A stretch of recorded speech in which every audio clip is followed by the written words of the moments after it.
Hey everyone, welcome to our channel, and thank you for your support. If there's a favorite novel on the channel and you want the next part, you're just one step away. Become a Patreon member and I can make it depending on your tier. Thank you for your attention.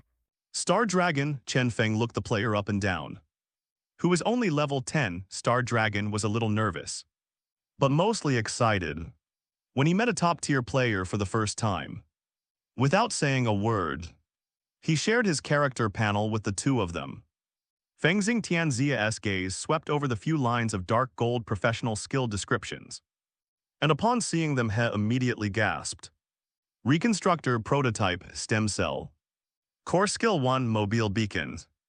Description: your body is the cradle of life. You can anchor yourself as a temporary biobeacon. Teammates who die within a certain range can be resurrected on the spot next to you by consuming bioenergy, without needing to return to the main city. Resurrecting teammates consumes your health. Core Skill 2 Flesh and Blood Creation. Description: by consuming the materials you collect, monster corpses, ores, etc., and your own health, you can create summons on the spot. The higher the quality of the materials used, the stronger the summon, but the more health you need to consume. Summons have a limited lifespan. Core Skill 3 Source Devouring. Description: you can devour the summons you create, converting their life force into your own to restore your own state. This Fengxing Tianzia, I gasped every time I read a line. This child is terrifyingly powerful. A mobile beacons. This means that as long as Star Dragon is by his side, he can resurrect anytime anywhere. No need to wait for resurrection cooldown. No need to queue at biobeacons.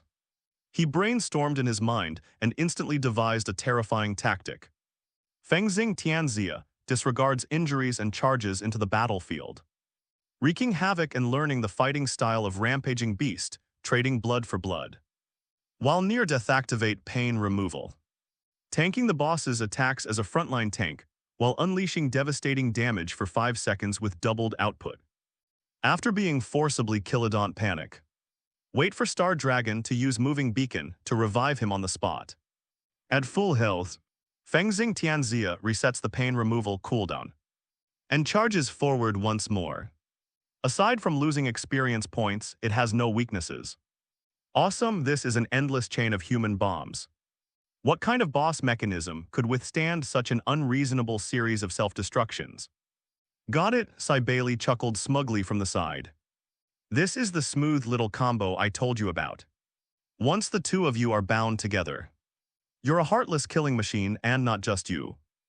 Xinglong's abilities are invaluable to your entire team. Just imagine, what does it mean when the top players in the entire server die and are resurrected on the spot? Fengxing Tianzia showed a pleased expression, but as a skilled gamer, he quickly calmed down. Such an abnormal ability couldn't be without limitations.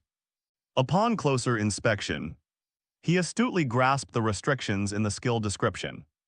Wait, reviving a teammate costs you health. Fengxing Tianzia looked at Xinglong. My current level is LV 37. How much health do you lose when you revive me? Star Dragon gave a wry smile and scratched his head. Feng Shen. To be honest, I previously collaborated with the research team on several experiments.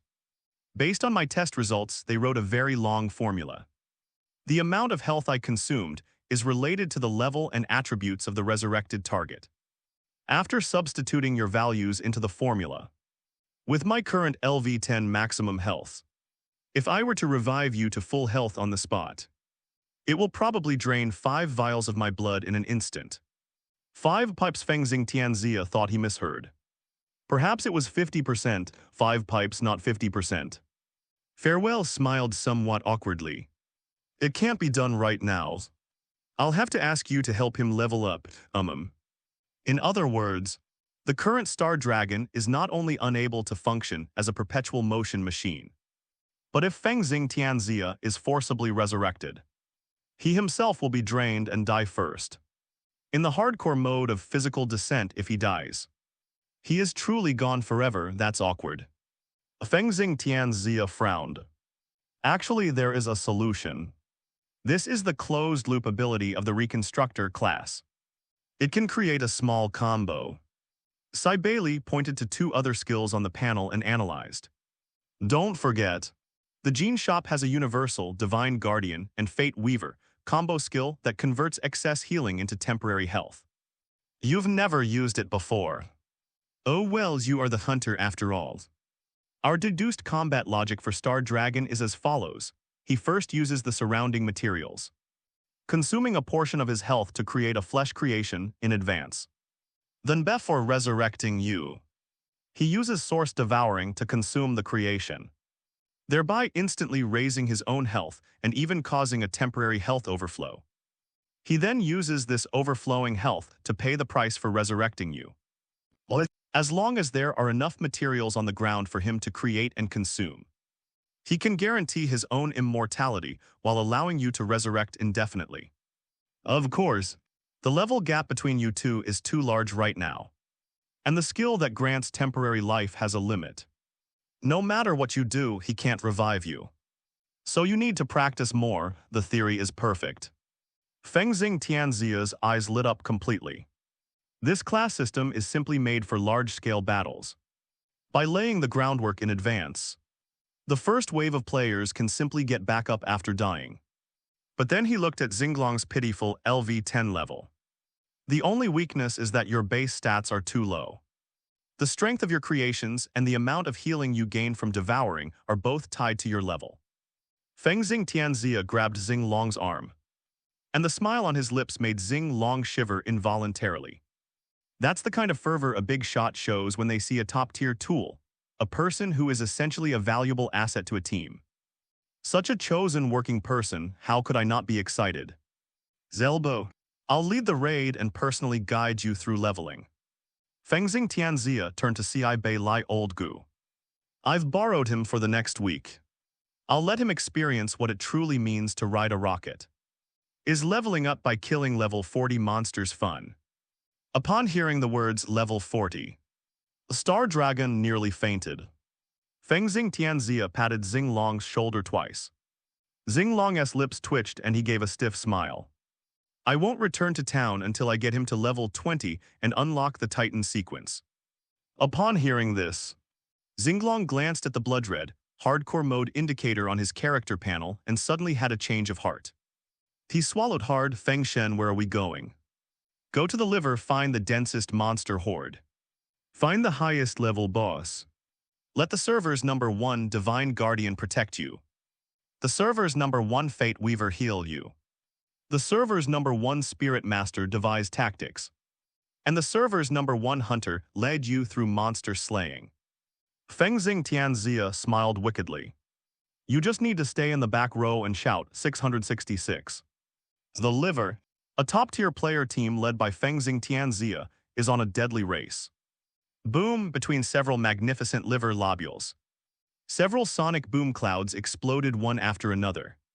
For the top tier of players with an average level of LV 35 or higher and who have unlocked Tier 3 talents, their movement methods have long since transcended the realm of humankind. Fengxing Tianxia steps with Shunbu, like a lightning bolt flying close to the ground. Longzhan Yuyi is like a bulldozer, ignoring the terrain and smashing all obstacles. Dolly Chu Chijai tried something different today. He modified his leg muscles, twisting strong tendons into a spring-like structure with reverse joints, leaping hundreds of meters in one bound. But at this moment, the style of this convoy is somewhat strange.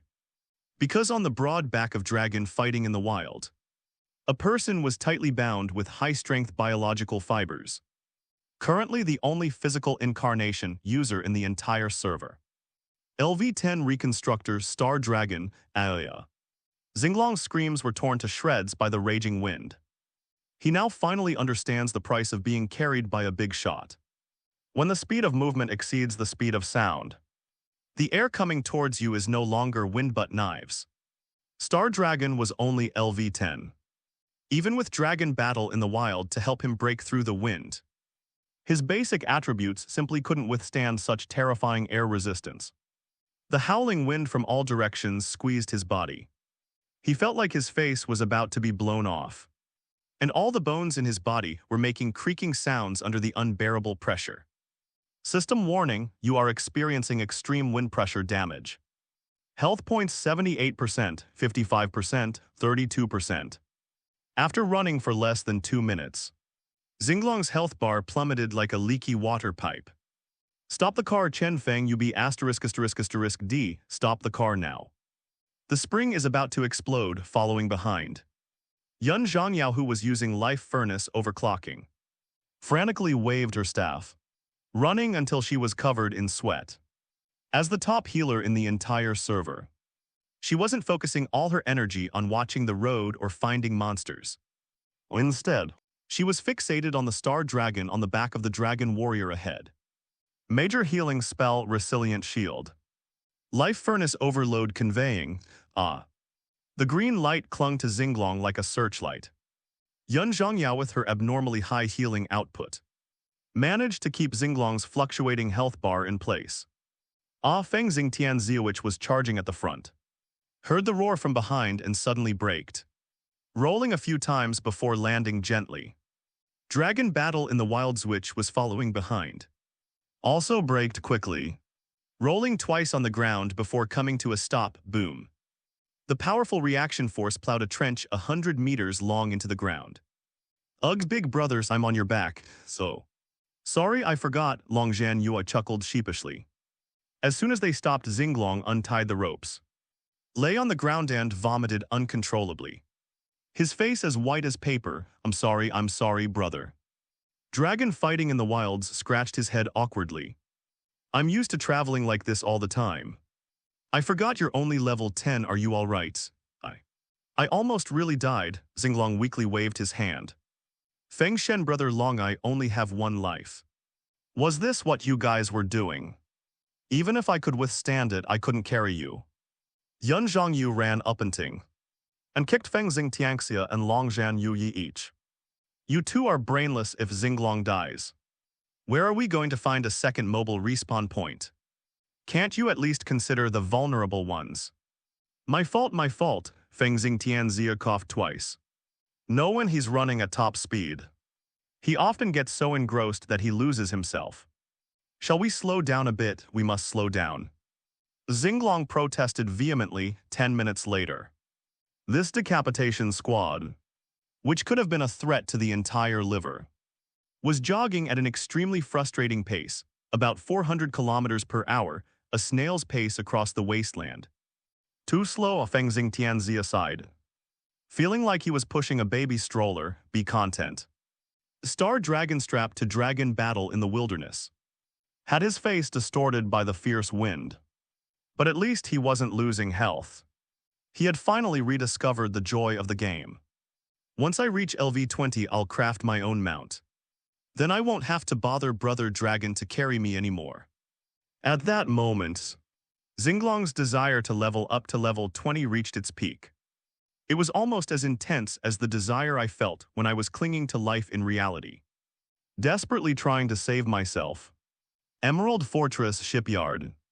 While things are progressing rapidly on the front lines, the infrastructure building frenzy in the rear is not idle either. After experiencing the painful lessons of airships being blown up by anti-aircraft tentacles and tanks being torn apart by walking shark creatures, Hannibal of Dynasty and Liang of Flesh Ascension, these two crazy inventors actually developed a sense of mutual respect. They hit it off immediately and decided to collaborate on something big. Since things that fly in the sky can be punctured, and things that swim in the water can be easily bitten through, why not combine them? Hannibal was sketching with a scalpel in hand. Great minds think alike, Liang excitedly danced around. Our previous vehicles were too rigid. Now that we're cooperating, how can we not achieve a unified system encompassing land, sea and air capabilities? We need to create a super vehicle that can switch forms at will according to the environment. With the financial support of the 3 major guilds and the relentless dedication of thousands of skilled players, an unprecedented mega-project has commenced on the edge of a cliff. First is the Keel, Lianga's a bone craftsman, led over 100 flesh craftsmen to construct a massive, streamlined dragon skeleton. 100 meters long and 30 meters wide. Using high-density bones dropped by high-level crystallized monsters and top-grade ores. It is estimated that the skeleton's hardness is sufficient to withstand multiple full-force attacks from a level 40 monster. Secondly, there's power and armor. Hannibal's team took over wrapping countless strong, active muscle fibers around the keel as a transmission system. Inside the ship's cabins, they implanted giant levitation sacks detached from the Calamity butterfly and encased them in layers of thick void shell to prevent them from being penetrated by acid or anti-aircraft fire. Finally, there's the weapon and form switching system. Listen up, everyone in the dock, I Liang roared through a megaphone. This is no longer an ordinary ship, it's a perfect creation. Amphibious on land, sea and air, the bone Leviathan. When we encounter a bile surge, we switch to nautical mode and lower the muscular propellers from the chassis. When we encounter a group of mutated sharks or terrain obstacles, we switch to vehicle mode and crush them with the bone tracks on both sides. If we encounter unforeseen circumstances, we will immediately inflate the airbags. Deploy the Wingoltsan takeoff gliding. After several days of work, Thai's colossal creature, a blend of mechanical aesthetics and grotesque flesh, is finally complete.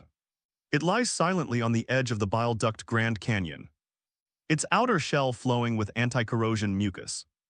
On both sides are huge bony tracks and folded membrane wings, giving it a bizarre and grotesque beauty that is both flesh and punk and extremely oppressive. All members of the exploration team board the ship. Hannibal stood on the bridge, full of confidence and pride.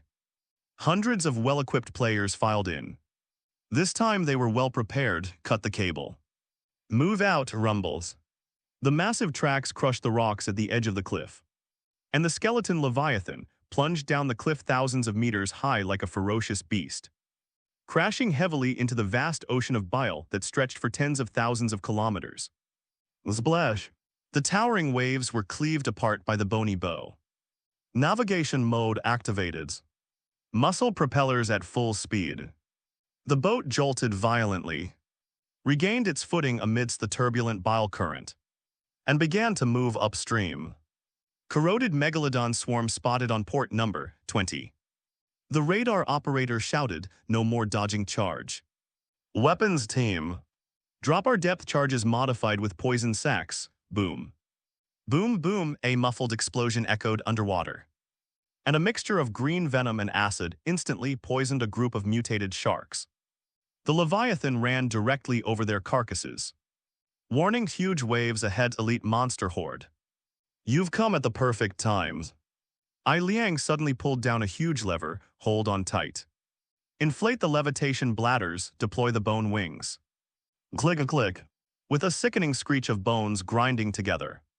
The massive fleshy, bony wings on either side of the chariot suddenly unfurled, instantly filling the cabin with light gas. Boom. Just as it was about to crash into the waves, the skeleton Leviathan miraculously rose from the water, like a giant bird made of steel and flesh, roaring as it charged into the depths of the Grand Canyon, braving the acid rain and raging tentacles. The fourth Calamity's transoceanic expedition has officially begun. Between the liver and gallbladders, above the bile duct canyons, this was destined to be a long and extremely brutal expedition. The buoyancy capsule is 40% damaged. The right wing is stuck. Quickly plug it with biogel. Life Sage, apply healing to the armor layers. Fleshcrafter filler material, don't let the acid seep in. The port side was struck by tentacles. The second group has fallen. Forget about those that have fallen, stabilize the boat. Keep going at full speed, the bone Leviathan advance 4. In the vast bile duct canyon, stretching tens of thousands of kilometers wide, the bone Leviathan was like a withered leaf in a storm, struggling desperately on the edge of life and death. This journey took them 3 days and 3 nights. Players took turns logging in and out, exhausting all materials and items, and costing many players their lives. Acid tornadoes, mutated birds that spew corrosive venom, megalodon sharks leaping from the deep sea to try and crush the ship's hull. On several occasions, The walls of the massive bile ducts convulsed violently, and countless fleshy tentacles stretched out and lashed out, attempting to crush their vehicles in midair. Fortunately, they designed 3 modes if it's dangerous in the sky. They'll go into the sea if it's dangerous in the sea. They'll take off. But this didn't stop players from dying unexpectedly. System notification: player Ababa foreign currency Babu has been defeated. What? System notification: player medicine cannot stop has been defeated. What? System notification: player anonymous has been defeated. The list of dead on the bridge kept getting updated. This pioneering team, composed of hundreds of flesh craftsmen, bone craftsmen and life sages, paid a heavy price to keep the bone Leviathan running. Every time the armor was damaged, craftsmen had to risk their lives to climb outside the ship to carry out emergency repairs. When the faint light of the 4th day shone through the yellowish acid mist onto the deck, fewer than 20 people remained alive in the cabins. Looked up ahead, covered in wounds and with his armor tattered. Hannibal leaned against the porthole and shouted in a hoarse voice. At the edge of the acid mist, a vast expanse of land, radiating a faint green glow, appeared on the horizon. It wasn't the dark red or purplish-black hue of liver, but a pure breathtaking emerald green. That's the Gallbladder new map, according to the inscriptions on the stone wall. This was also the last place of exile for the Hepa civilization.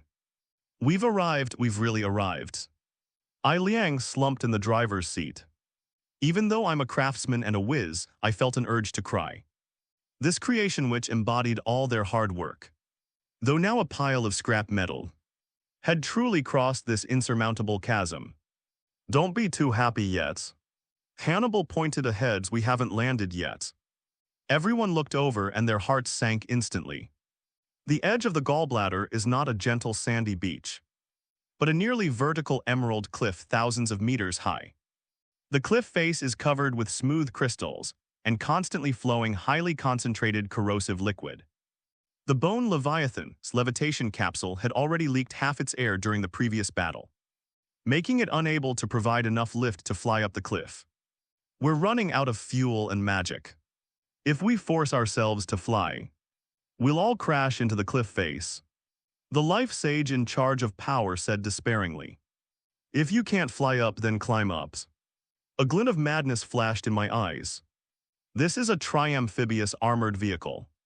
Everyone hold on tight. He slammed down a red emergency button and then frantically entered commands on the control panel.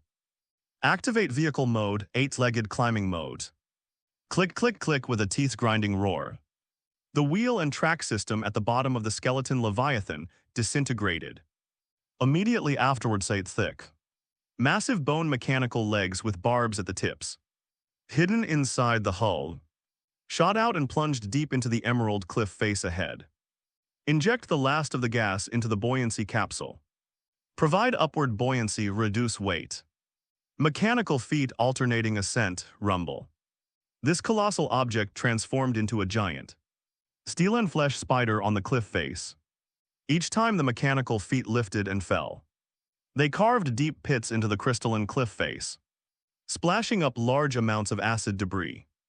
Due to the extremely smooth and highly corrosive nature of the cliff face, the barbs on the mechanical feet were constantly being dissolved and worn down.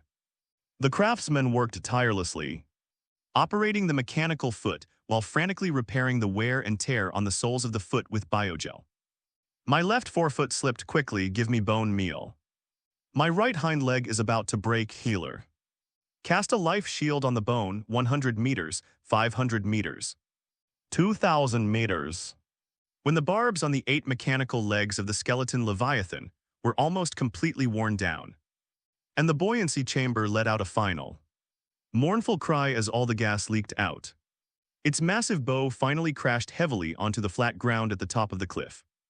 Boom! The chariot was completely disabled, but it came to a steady stop on the ground near the gallbladder. Huff huff, holy crap, it's awesome. The remaining fewer than 20 players crawled out of the smoke-filled cabin and lay sprawled on the cool emerald floor. They survived. This is incredibly difficult. This crappy map is practically inhuman, Hannibal. Panting heavily struggled to his feet and looked around. This is a world filled with strange and beautiful phenomena. The sky is shrouded in a green halo. Crystal-like plants grow on the ground. And the air is filled with a high concentration of magical energy that even makes one feel slightly intoxicated. In the far distance, one can vaguely see strange buildings emitting a faint glow. Architecture. Hannibal was stunned. We were among the first players to set foot on this land. Lion excitedly pulled out a stake emitting a green light. It was a high-level bio-beacon that they had specially brought with them before setting off. Quick place wards build a respawn point. He skillfully hammered the beacon into the ground. Buzz. A beam of green light shot into the sky, announcing that the fourth calamity had officially established a bridgehead on the gallbladder map. However, at the moment the beam of light illuminated, a chilling rustling sound suddenly echoed through the previously silent crystal forest. Several monsters, each the size of a cheetah and covered in green crystalline spikes, slowly emerged from the shadows and let out low growls at the group of outsiders. Emerald Hunter LV-45 Elite. Status: Territorial Hostile. The 20 members of the pioneering team, who had just been immersed in the joy of victory, froze instantly. Everyone looked at each other. Old Liang, did you bring a weapons? Hannibal swallowed hard. Me, a mere skeleton craftsman wielding a hammer. All my mana has been used to repair ships. Liang was on the verge of tears. Me too. Our mana bars are empty, and we can't even cast illumination. Several female life sages huddled together, trembling. The most awkward thing happened. This group of people, focused on repairing the ship and staying alive, were all pure support classes, flesh craftsman plus life sage. Now that the ship is wrecked and their mana is depleted, they are facing a group of level 45 elite monsters, whose combat power is comparable to a level 1 slime. Roar. The Jade Hunters paid no heed to any of this. They pounced, ready to feast on this unexpected meal. What are you all standing there for? Hannibal ran around the abandoned chariot and the pillar while desperately sending out distress signals in the World Channel and Guild Channel. Coordinates: Gallbladder Edge Camp. Respawn point is now powered. The Bone Leviathan raiding group urgently needs help. It's a matter of life and death. Get some thugs. Get some damage dealers if no one comes soon. Our base is going to be destroyed by these mutts. Let's get some high-level combat players. Huge reward offered. Call for help immediately. Emerald Cliff at the edge of the gallbladder. Help. Nanny, please help. Damn it, don't lead me this way. I just cast a heal spell and it drained all my mana. Now I can't even cast a shield. Around the wreckage of the Bone Leviathan, a one-sided crushing battle devoid of any suspense is unfolding. The level 45 elite monster Emerald Hunter moved like a cheetah, with elegant yet deadly steps, chasing the group of unarmed support players who had no mana into chaos as if they were toying with mice. PFFD. The last life sage was pounced on by a hunter. The hunter's claws, covered in green crystalline spikes, tore through the fragile armor like paper with a single swipe. System notification: player insufficient healing power has been defeated. I can't hold on any longer. Hannibal, hiding beneath the tattered bone treads, frantically spammed coordinates into the world chat while screaming at the top of his lungs. Where are they? Where are our guild's fighters? Where have all the combat players on the server gone? The world chat channel is definitely in an uproar. World channel raging. Old Wang, holy crap. The gallbladder map is unlocked. How did I get through it? Dragon fights in the wild. Well done, Hannibal. Send me the coordinates. I'm coming over to chop down those little wildcats. Passerby A's, how do you get there? There's a deep abyss tens of thousands of kilometers in between. Tiangxiao, idiot, didn't they plant a respawn point? Everyone should just commit mass suicide. Just choose a respawn point and parachute in an instant. The player community inside the Titan was in a frenzy, with countless people even drawing knives, ready to stab themselves in the neck and experience a suicidal fast travel. However, harsh reality soon poured cold water on their hopes. Tianxi, calm down, don't commit suicide. Resurrection is on cooldown. Those supports won't last until we get there. Passerby A, oops, why didn't you say so earlier? I've already died, Hannibals. Watching the monster relentlessly approach with a mocking, almost human expression was on the verge of tears. Damn it, he thought, this monster's toying with us. I reckon in 5 minutes these beasts will have our beacon torn apart like a toy. Oh damn it, it's too late. Dragon fighting in the wild was so anxious he was jumping up and down. He threw his battle axe to the ground, his eyes bloodshot. Should I just die first? It looks like the monster over there is toying with its prey. I can take a gamble, you used to deliver vegetables too. Fengxing Tianxia grabbed him and pinned him down. His face ashen. His gaze shifted to Star Dragon beside him. The entire venue fell into dead silence, normally. These top-tier players from across the server would have collectively slit their own throats and flown to the rescue. But now they couldn't. Because the Star Dragon descended into the physical world. Xinglong cannot commit suicide, he cannot even die. If he dies suddenly in the wild, his soul will be truly annihilated. And he will not even be able to enter the system's resurrection space. We cannot abandon Star Dragon. Fengxing Tianxia took a deep breath, his tone leaving no room for argument. If you leave him alone in the livers, any advanced creature could easily kill him, but Lao Liang and his team are about to be wiped out. Once that newly established respawn point is destroyed, our bridgehead to the gallbladder will be completely cut off. Dali Chu Chi Jai said anxiously. Xinglong gritted his teeth, his face full of guilt. Feng Shen, why don't you guys commit suicide and go there? I'll find a crevice in the rocks and hide myself. Shut up, Fengxing Tianxia interrupted him. Without you, we wouldn't be able to hold our ground even if we got there. Everyone continue advancing in top formation. Send a private message to Lao Liang. Tell them to try to split up and escape. Plant more biobeacons. And try to hold on to the respawn point. Emerald Cliff at the edge of the gallbladder. Save the respawn point, easier said than done, Liang. Almost cursed when I saw the reply from Fengxing Tianxia in my private messages. At this point, the remaining members of the pioneering team had been forced to the very edge of the cliff. One more step back would lead to an unfathomable abyss, tens of thousands of kilometers wide filled with bile.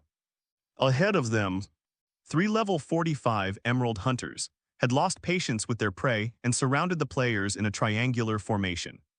It's not that we didn't want to split up. It's that those who split up all died, even more terrifying.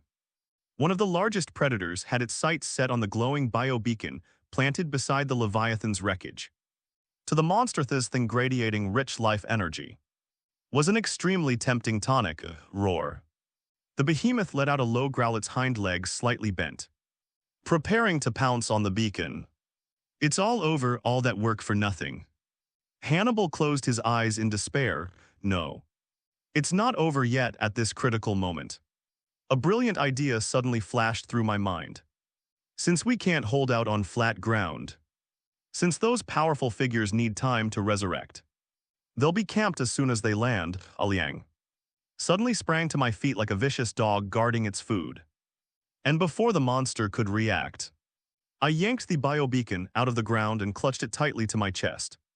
Roar. The monster was stunned for a moment, then actually sat down on the spot, licked its paws, and looked on with great interest. Old Liang, you've gone mad. If you pull out the beacons, we won't even have our coordinates anymore.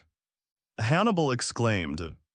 Even if I don't pull it out, it'll still get eaten. Liang turned around me back to the unfathomable abyss, facing the relentlessly approaching LV-45 elite monster. A maniacal smile typical of those who enjoy themselves. Hell, flat terrain is your advantage. But what if it's vertical?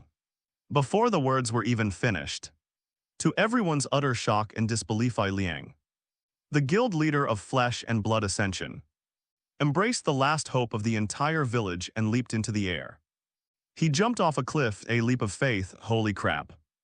The support players in the raiding team let out a blood-curdling scream. Does this mean all that hard work over the past few days has been for nothing?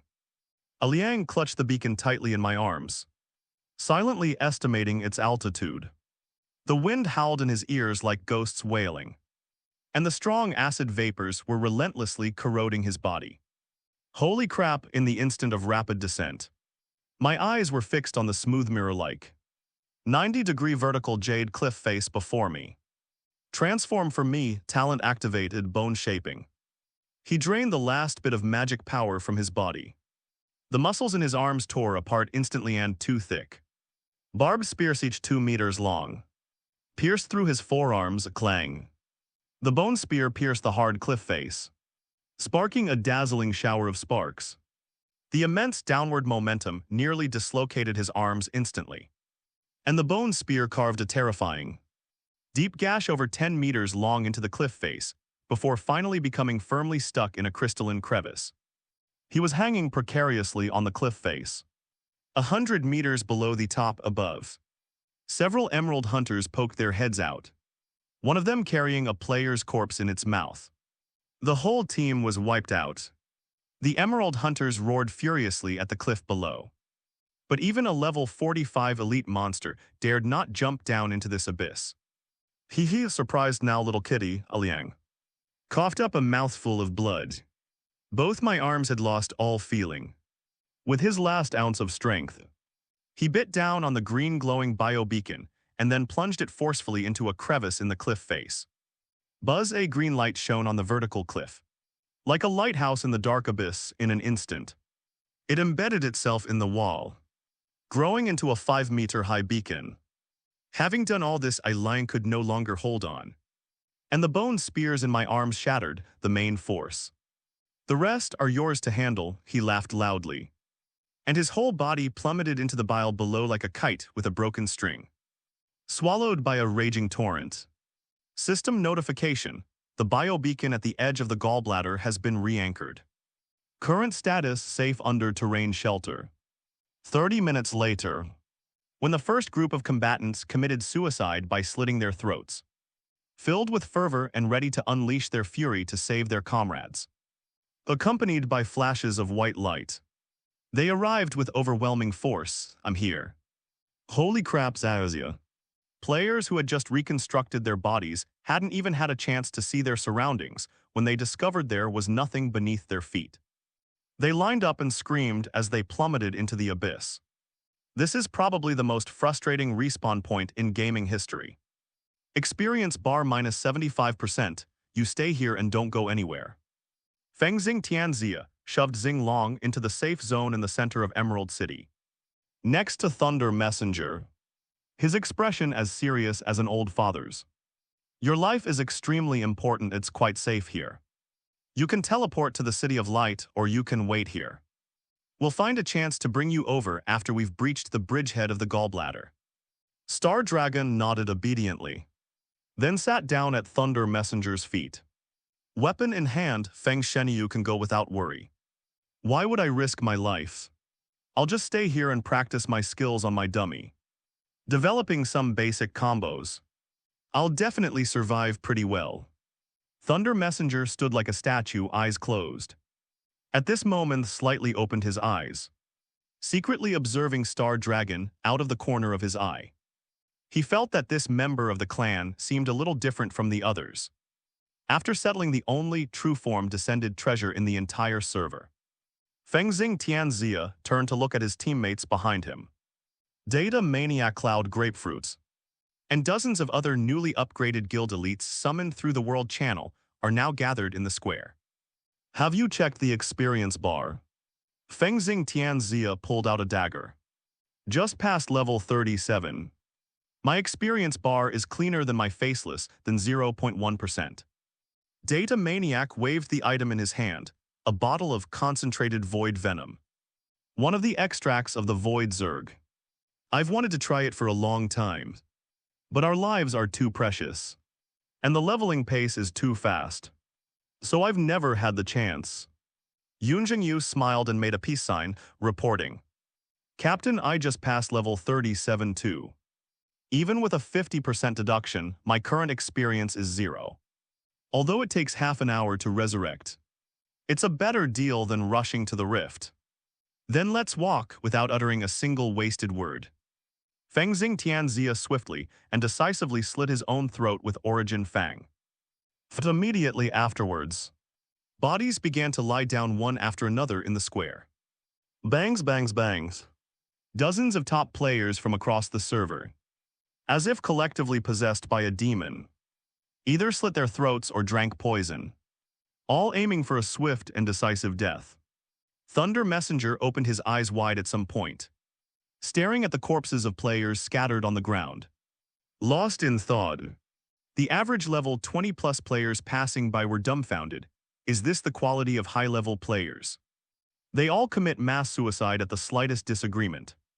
A system resurrection space. A long 30-minute loading screen. When the resurrection countdown finally reached 0, Feng Xing Tianxia and others locked onto the biobeacon named Bile Duct Grand Canyon Gallbladder Side Cliff without hesitation. Arrival whoosh. Dozens of white lights illuminated the abyss above the Gallbladder Grand Canyon. However, what greeted them was not the sense of security of having their feet firmly on the ground, but rather an extreme feeling of weightlessness and howling winds in their ears. The biobeacon that Liang risked my life to plant on the cliff face has a vertical drop of a full 100 meters from the flat ground above. Holy crap, despite being mentally prepared. The moment it happened still caught me somewhat off guard. A group of big shots who had just opened their eyes, before they even had a chance to strike a domineering pose, found themselves plummeting into the vast ocean below in freefall. Proceed according to the previously discussed plan. Don't fall, Feng Xing Tianxia roared in midair. The next second, the terrifying adaptability of the top-tier combat player was on full display. Swish, swish, swish. Feng Xing Tianxia and the dozen or so level 30-plus hunter companions reacted extremely quickly. In the instant of their descent, they locked onto the smooth, mirror-like emerald cliff face to their side. Instant step, a series of air rings burst forth. Left foot steps on right foot and you fly to the sky. The hunters used short-distance spatial warp to forcibly counteract the inertia of their fall, instantly appearing on a 90-degree vertical cliff. They slashed their daggers and short swords deep into the cracks in the crystal, and with a burst of powerful force from their feet, they seemed to defy gravity, sprinting upwards along the vertical cliff face. Supports and mages without mobility skills aren't so carefree. Quickly build the foundation. Several flesh craftsmen frantically channeled their spiritual energy in midair, spitting out large amounts of high-intensity biogel and growing fragments towards the cliff. Healing spell. Yun Zhongyu and the other life sages followed closely behind, green light cascading down like a waterfall. The chunks of flesh and gel sprayed on the cliff face grew wildly and solidified under the catalysis of life magic. In just a few seconds, a suspended platform of flesh and blood, covering tens of square meters, actually spread outward from the biological beacon. Bangs, bangs, bangs. The mage and his support characters crashed heavily onto the elastic fleshy net. Although they were dazed and confused, at least they survived. Get out of the way. Several God Guardian players did not step on the meat net, relying on their off-the-charts physical strength. They punched the emerald rock wall directly as they fell. Boomstone chips flew everywhere. They used their fists and bodies to smash craters into the vertical cliff face, like a human pyramid, creating a human staircase leading to the platform above. Climb up, hurry up, don't you dare step on my head up there. Just as the construction team below was desperately trying to stabilize their position, Feng Xing Tianxia had already led more than 30 elite hunters of level 30+, scaling the 90-degree cliff to the top. Hiss. The moment they showed themselves, they were greeted by 3 incredibly fast green lights. Those 3 emerald hunters LV. 45 elite guarding the corpse never left. Watch out. They're very fast, Feng Xing Tianxia shouted loudly. And bullet time was instantly activated, putting the world in front of him into slow motion. Then fatal tempo is activated even in a state of flow. Feng Xing Tianxia still felt a chill run down his spine. These 3 emerald hunters weren't the kind of clumsy bosses that could only be crushed by brute force. They were purely agility-based creatures, with a level advantage of more than 10 levels over others, and a level advantage of up to 8 levels over Fengxing Tianxia. Their movement trails left green afterimages in the air. Clang! Fengxing Tianxia held Fang of Origin horizontally in front of him, desperately blocking the attack of a hunter. The immense force traveled through the dagger, directly knocking him back 50 or 60 meters, leaving his arms numb. Such high panel stats. Don't fight head-on. Use the instant step mechanic to dodge. The battle instantly intensified. More than 10 top assassins engaged in an extremely dangerous struggle against 3 level 45 elite monsters on the cliff top. If it were any other profession, they would have been torn to shreds by this super-fast monster. But the hunters, thanks to the spatial teleportation mechanism of instant step, danced wildly on the edge of a knife, swish, swish, swish. Dark shadows and green lights intertwined atop the cliff. Often just as the monster's claws swung down, the assassin would have already flashed to its side or rear, delivering a backstab. Even so, they were struggling immensely. The level difference meant their attacks landed on the monster's crystallized fur, dealing only minimal damage. Brother Feng, this is bad. One of the assassins shouted anxiously during a brief moment of dodging. Chen Feng glanced at it out of the corner of his eye, and his heart sank. Because the battle on the cliff top was so intense, pairs of eerie green eyes were lighting up one after another in the distant emerald crystal. 5, 10, 20. More and more jade hunters are being drawn here by the smell of blood. We can't beat them, there are too many of them. If there are only 3, these top assassins can hold them off until the engineering team arrives to provide support. But if they face dozens of equally agile LV 45 elites, they'll be slaughtered. Retreat. Jump off the cliff. Fengxing Tianxia acted decisively without any hesitation. Whoosh! More than a dozen assassins leaped down from the cliff top in unison, like dumplings being dropped into a pot. Although the monsters above were ferocious, due to the vertical terrains, they roared angrily a few times at the top of the cliff, but ultimately did not follow them down.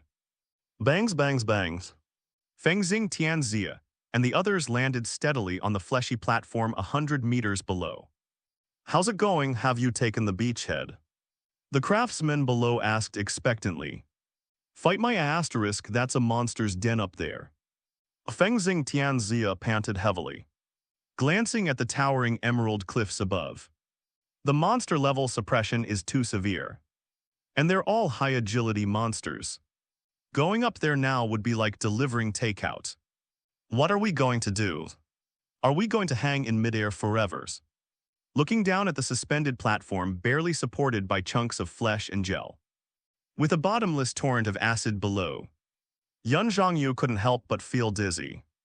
Hang it for a lifetime, no. The data enthusiast's gaze fell on the hard, emerald green rock face, a glint of madness flashing in his eyes. It's time to show you what a game with high freedom of choice really is. Since we can't go up or back, let's carve a city out of this cliff face. Let's get started. Dig the hole. Wow, awesome. With a command. The weapons originally used to fight monsters were all transformed into pickaxes and chisels.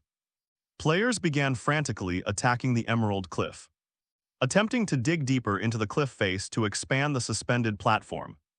However, progress was extremely slow. Clang, clang. Clang, a powerful punch slammed into the emerald cliff, even sparking, but only a tiny fragment the size of a fingernail broke off. This damn rock is ridiculously hard. We'll be digging for ages. Dolly complained, rubbing his reddened fist.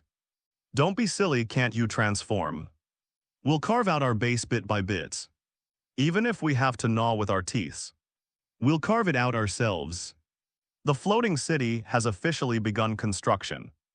A city suspended above the edge of the gallbladder. Clangs, clangs, clangs. The dull chiseling sounds echoed across the vertical cliff face.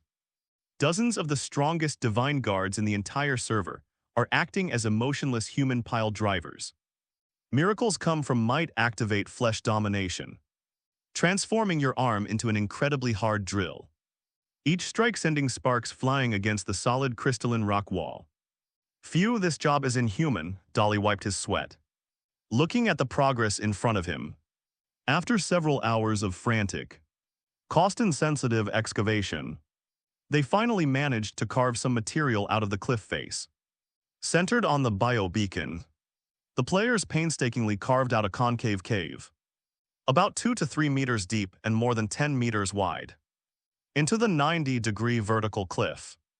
Although there were quite a few level 30 Divine Guardian players present, this rock wall was far too hard, although the cave space was still cramped, making it difficult for dozens of people to even turn around. At least they had a truly solid and safe place to stand. The floating city stronghold is finally taking shape. But that's far from enough, Old Liang Hannibal. Can you expand that suspended fleshy base outside a bit more? It's too crowded, Long Jianyu shouted, leaning against the rock wall and looking at the suspended platform made of chunks of flesh and gel. What are you talking about? Hannibal, newly resurrected, flew into a rage. Stop barking, you can't cook without rice, you know. Flesh craftsman needs materials to alter terrain and create structures. Monster meatbone sand shells will do. But we don't have any raw materials for a hammer right now. Why don't you combat players go fight some monsters? There are monsters everywhere, above and below.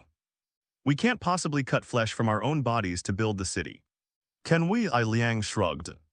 The construction of the emergency landing platform had already exhausted the resources carried by the craftsmen and healers. In this desolate place, with no village in sight and acid beneath their feet, the shortage of materials has become the biggest bottleneck to the expansion of the floating city. If all else fails, how about drilling a little deeper? Just when everyone was at a loss, a chilling noise suddenly came from above. Roar, a deep, guttural roar came from the top of the cliff, hundreds of meters high. Fengxing Tianxia suddenly raised his head. He could clearly see that the emerald hunters, hovering on the cliff top, were sticking out most of their bodies, their dark green vertical pupils staring intently at the scene below. As the fleshy platform surrounding the floating city extended a little further, the highly intelligent and agile predators immediately realized there was a foothold below. For a level 45 elite feline monster, a mere 100-meter vertical drop is no different from flat ground. They can land safely and unharmed. Oh no. They're going to jump. The craftsmen were so frightened that they squeezed deeper into the cave. In such narrow terrain, if a few high-level, highly agile elite monsters were to fall into the crowd, it would be nothing short of a one-sided massacre. The assassin didn't even have time to unleash Instant Step, and the Divine Guard couldn't hold back the aggro that was running rampant all over the place. Prepare for battle, block the entrance. Data Maniac shouted, his brow furrowed. What's the panic? Let them jump. Just then Liang and Hannibal exchanged a knowing smile, our faces revealing sinister grins. We're definitely not good at fighting monsters, either professionally or technically. But when it comes to construction and trap building, we're professionals. Hannibal patted the edge of the seemingly ordinary flesh and blood platform on the outside. Old Liang, show us your talent, all right. Liang snapped my fingers, sudden lice roll thick. Taut fascia strands appeared on the outer fleshy platform. These fascia strands were not laid out in parallel, but rather at an extremely strange angle. One end connecting to the hard rock wall, and the other end connecting to the highly elastic outer side of the platform. What the heck is this? Long Jianyu was stunned. Physics, bro. The data whiz glanced at it and immediately saw through the simple mechanical structure. They used the last remaining piece of highly resilient fascia to build a spring that applies a horizontal vector. It's incredibly effective in this kind of terrain. What the hell? Speak like a human. This is a trigger-activated catapult. Before the words were finished, a piercing sound came from the cliff top above. Whoosh. The two emerald hunters, unable to suppress their bloodlust any longer, leaped off the cliff. Their posture was extremely elegant, with their limbs outstretched, adjusting their position in midair, precisely aiming at the outward extending fleshy platform. They're here, everyone stand back. The players immediately pressed themselves against the rock face and held their breath. Thump thump, two muffled, loud thuds. Two level 45 elite monsters slammed heavily onto the meat netting used for hanging around the platform. Logically, this fleshy net would absorb the impact of their fall, allowing them to bare their fangs and unleash a bloody storm upon the crowd. But the instant their forepaws touched the meaty net, a trigger, Hannibal grinned maliciously and severed a nerve cord used for fixation. Chinese letter O, a crisp, clear sound of a bowstring being released echoed through the abyss. Those pre-installed extremely taut, highly resilient fascia tendons contracted instantly. Instead of collapsing downwards to cushion the impact, the entire outer side of the flesh and blood platform tilted outwards, forming a giant trapeze trampoline, capitalizing on the monster's terrifying kinetic energy from its descent. It suddenly delivered a horizontal thrust outwards. Before the two emerald hunters could even bare their claws, they felt the flat ground beneath their feet suddenly tilt. Bangs launch meow. The two ferocious elite monsters let out extremely comical and terrified screams in midair. They flailed their limbs wildly in the air, trying to grab onto something, but all around them were howling winds and highly corrosive fog. The force of the traps, combined with the immense kinetic energy of their own descent, propelled them directly out of the floating cities area. Goodbye, have fun diving and swimming. The players clung to the edge of the cave, waving goodbye in unison to the two green dots that were getting smaller and smaller in the air. Two powerful creatures, each reaching LV 45 and capable of forcing top hunters to retreat in disarray from the cliff top, plummeted straight down into the canyon below, churning with yellowish-green bile, without even touching the players' clothes. A dozen seconds later, thump, thump. All the players present turned to look at the two players in the corner. Why are you looking at me like that?" The two players said timidly. They couldn't hear anything on the platform, but these two provided voiceover for Jade Hunter falling into the water. "As well done." A burst of enthusiastic cheers erupted from the floating city. "Hell also, I don't care what level you are or how high your agility is. Just push you into the sea to feed the fish." Hannibal proudly raised his chin. This trap is all about using minimal force against maximum effect, leveraging their strength against them. As long as they dare to jump in, I'll take them all. On the edge of the cliff above, the remaining emerald hunters poked their heads out, and after witnessing the horrific state of their companions, a flicker of human-like fear flashed in their eerie green eyes. The leader glanced warily at the group below, memorizing their features. Then he quietly withdrew his head, tucked his tail between his legs, and slipped into the depths of the crystal forest, never daring to approach this eerie cliff again. The crisis has been temporarily averted. Fengxing Tianxia in a few swift movements. He rushed up the cliff, then quickly returned, letting out a long sigh of relief, looking down at the small patch of ground beneath their feet, a foothold they had painstakingly carved out. Inside this cave, which is about 2 or 3 meters deep and more than 10 meters wide, the green biobeacon is steadily emitting light. We've temporarily established a foothold, but materials are still very scarce. Fengxing Xiangxia looked around at his dozens of companions, who were covered in dust but had bright eyes. "Gentlemen, the first phase of the Sky City project has been successfully completed. We are now desperately short of materials, and it's impossible to transport them from Emerald City." Just then, Hannibal made a dazzling appearance and took center stage. "Hey, I have a plans. It can bring light back from the brink of despair.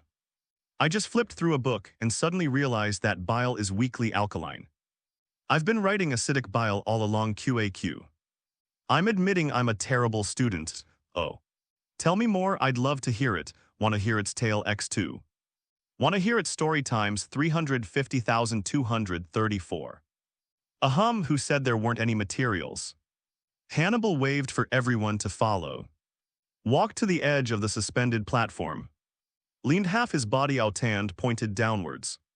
Everyone looked in the direction he was pointing. Below the floating city, the vast ocean, churning with yellowish-green liquid, was roaring. Have you forgotten how we got here?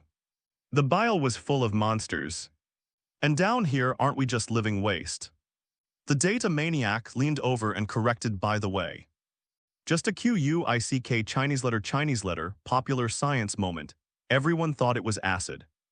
But according to the damage assessment the system just gave us, it's actually a highly concentrated form of strongly alkaline bile. Falling into it will not only cause you to lose health, but your character's fat will also be instantly saponified and dissolved. Who cares if it's acid or alkali? Miracles happen with brute force, eyes lit up. As long as there are monsters down there, with flesh and bones. That's our building materials warehouse, but it's too high, isn't it? Yun Zhongyu glanced down and felt dizzy. Hannibal and Lionj exchanged a glance and immediately took action. All the flesh craftsmen and life sages present mobilized. The life sages sprayed gel furiously, while the flesh craftsmen began frantically twisting ropes. Hours later, thick-strung biological cables, each thousands of meters long, descended from the suspended city. This is the fixed pulley we learned about in second grade. We used it to transport goods. At the very bottom of the cables, less than 50 meters above the highly alkaline bile sea, the craftsmen used a few remaining bone plates to hoist a platform of less than 10 square meters. The server-first fishing gameplay is officially launched. Bait fishing spot number 1, get ready. On the lower platform, several daring, savage behemoths cut themselves, throwing their blood, imbued with the aura of the Titan's camp, and a few unwanted scraps of flesh into the churning sea of bile below. Glug glug. In less than half a minute, the sea below began to boil. Splash, a decaying megalodon over 10 meters long, leaped out of the water attracted by the scent, and opened its massive jaws to bite the bait in midair. The big guy's here, Liang took a closer look and exclaimed, hey, isn't this an old acquaintance? His skeleton chariot was wiped out by this monster in its very first battle at sea. If I remember correctly, this thing has 4 limbs and can even go ashore. Perfect Timminglets settle both old and new scores at once. They've taken the bait, pull them up. Hook and chain, where's the hook and chain? Discharge it first, paralyze it. Divine Guardian, use your grappling hook. Hook it onto its gills. The platform erupted in chaos. A barrage of magical attacks combined with physical lassos dangled the colossal creature that had leaped from the water in midair. The megalodon struggled desperately, its powerful limbs flailing wildly. But having left the alkaline oceans, its fighting ability was greatly diminished, and it was quickly overwhelmed and bled to death. Hurry. Decompose it while it's fresh. Hannibal slid down the rope with his scalpel and with swift, decisive strokish said, pull out the skeleton. Use it as a load-bearing column. Peel off the muscle fibers, use them as crane cables. Crush the remaining rotten flesh and mix it with mud to plaster the walls.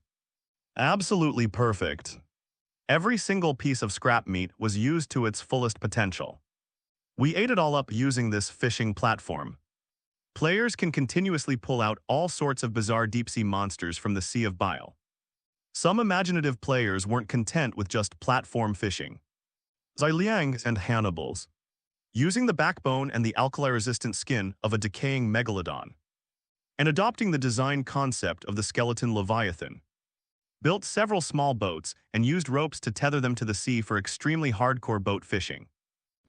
A steady stream of biomass materials was transported to the main platform, which was thousands of meters high, and the area of the suspended city began to expand outward at a visible rate. While being reinforced, Emerald Cliff top above the suspended city, just as the fishing below was in full swing. Fengxing Tianzia, who had been monitoring the activity on the cliff top, keenly noticed the change not long ago. 2 of their companions were physically knocked away by players using traps and fell into the alkaline sea below, turning into foam since then. The group of emerald hunters on the cliff top has been lingering at the edge of the cliff. But patience is clearly limited after waiting for a while. They discovered that the prey not only didn't come up, but instead started making a lot of noise and construction work on the mountainside. And even the smell of roasting meat wafted over from time to time. The proud elite monsters finally felt insulted. Since they couldn't find anyone to ambush, they scattered and disappeared back into the crystal forest behind them. Where does the barbecue smell come from? It comes from being charred, of course. The hatred has been dispelled. Feng Xing Tianxia withdrew his senses and turned to look at the dozens of hunters behind him. Quite a few players had died recently and were now exploring the map. The top is cleared, brothers, it's time to explore. Whoosh, dozens of figures did not hesitate at all. The hunters activated Instant Step, their figures transforming into streaks of black afterimages, flashing alternately along the vertical emerald cliff.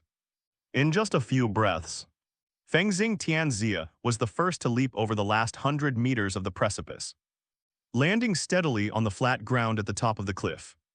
He stood up, finally having the chance to take a closer look at his surroundings. The sight before him made him hold his breath. Come on up, everyone, it's safe now. As more players climbed to the top of the cliff, everyone fell silent for a moment. Before them lay a dreamlike, emerald-colored crystal forest.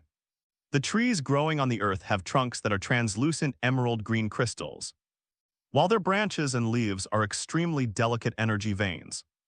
A gentle breeze blows through them, and the crystal leaves collide with each other, producing a crisp and melodious sound like wind chimes.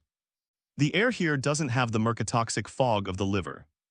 Instead, it's filled with an extremely rich, pure aura of spiritual energy that can accelerate the replenishment of magic power with just one breath.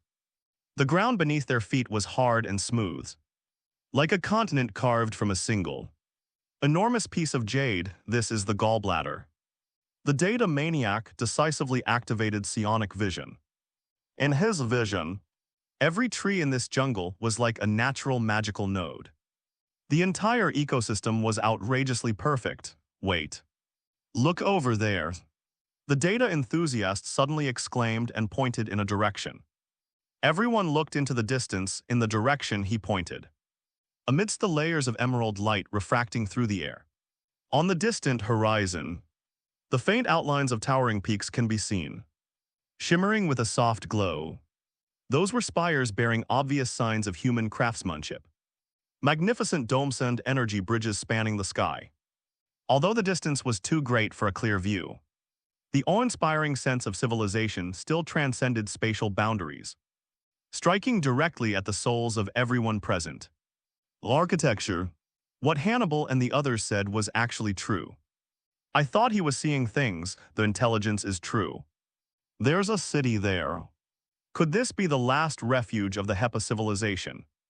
Feng Xing Xiangxia gripped the dagger tightly, a burning desire for exploration igniting in his eyes. You all stay here and don't move. I'll go scout ahead and come right back. Atop the emerald cliff of the suspended city. You all stay here and don't move. I'm going to buy some oranges. No, I'm going to scout things out and I'll be right back. Feng Xing Tianxia casually threw out a lame joke, which made the assassin squad behind him roll their eyes. Brother Feng, you're taking advantage of us, aren't you? Stop using your supernatural powers.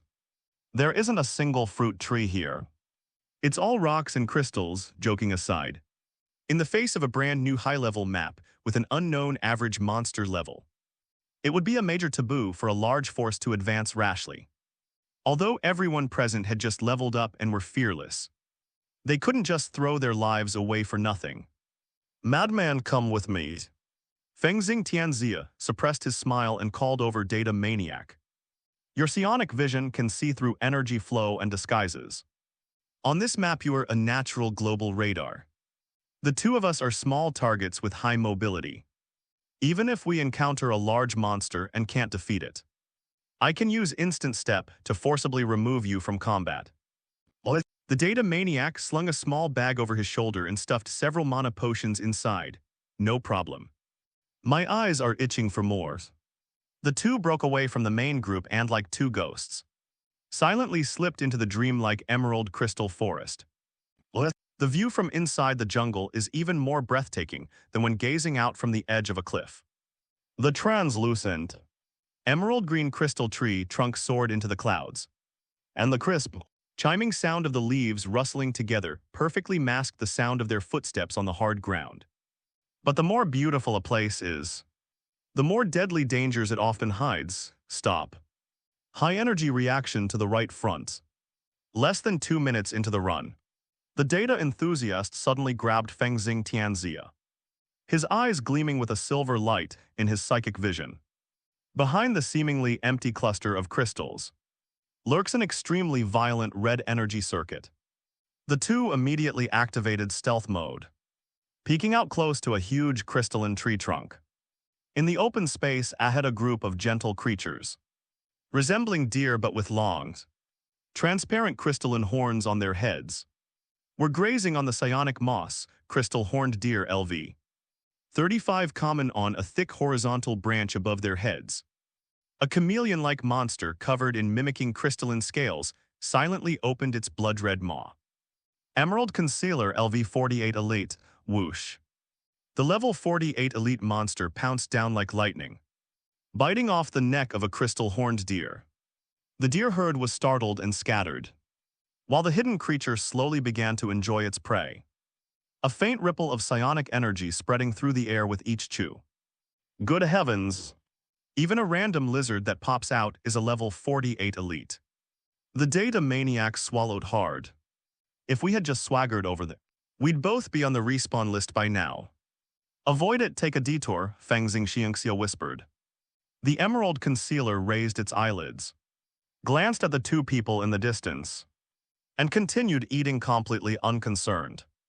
The two continued deeper into the jungle along the way. They witnessed both its cruelty and its wonder.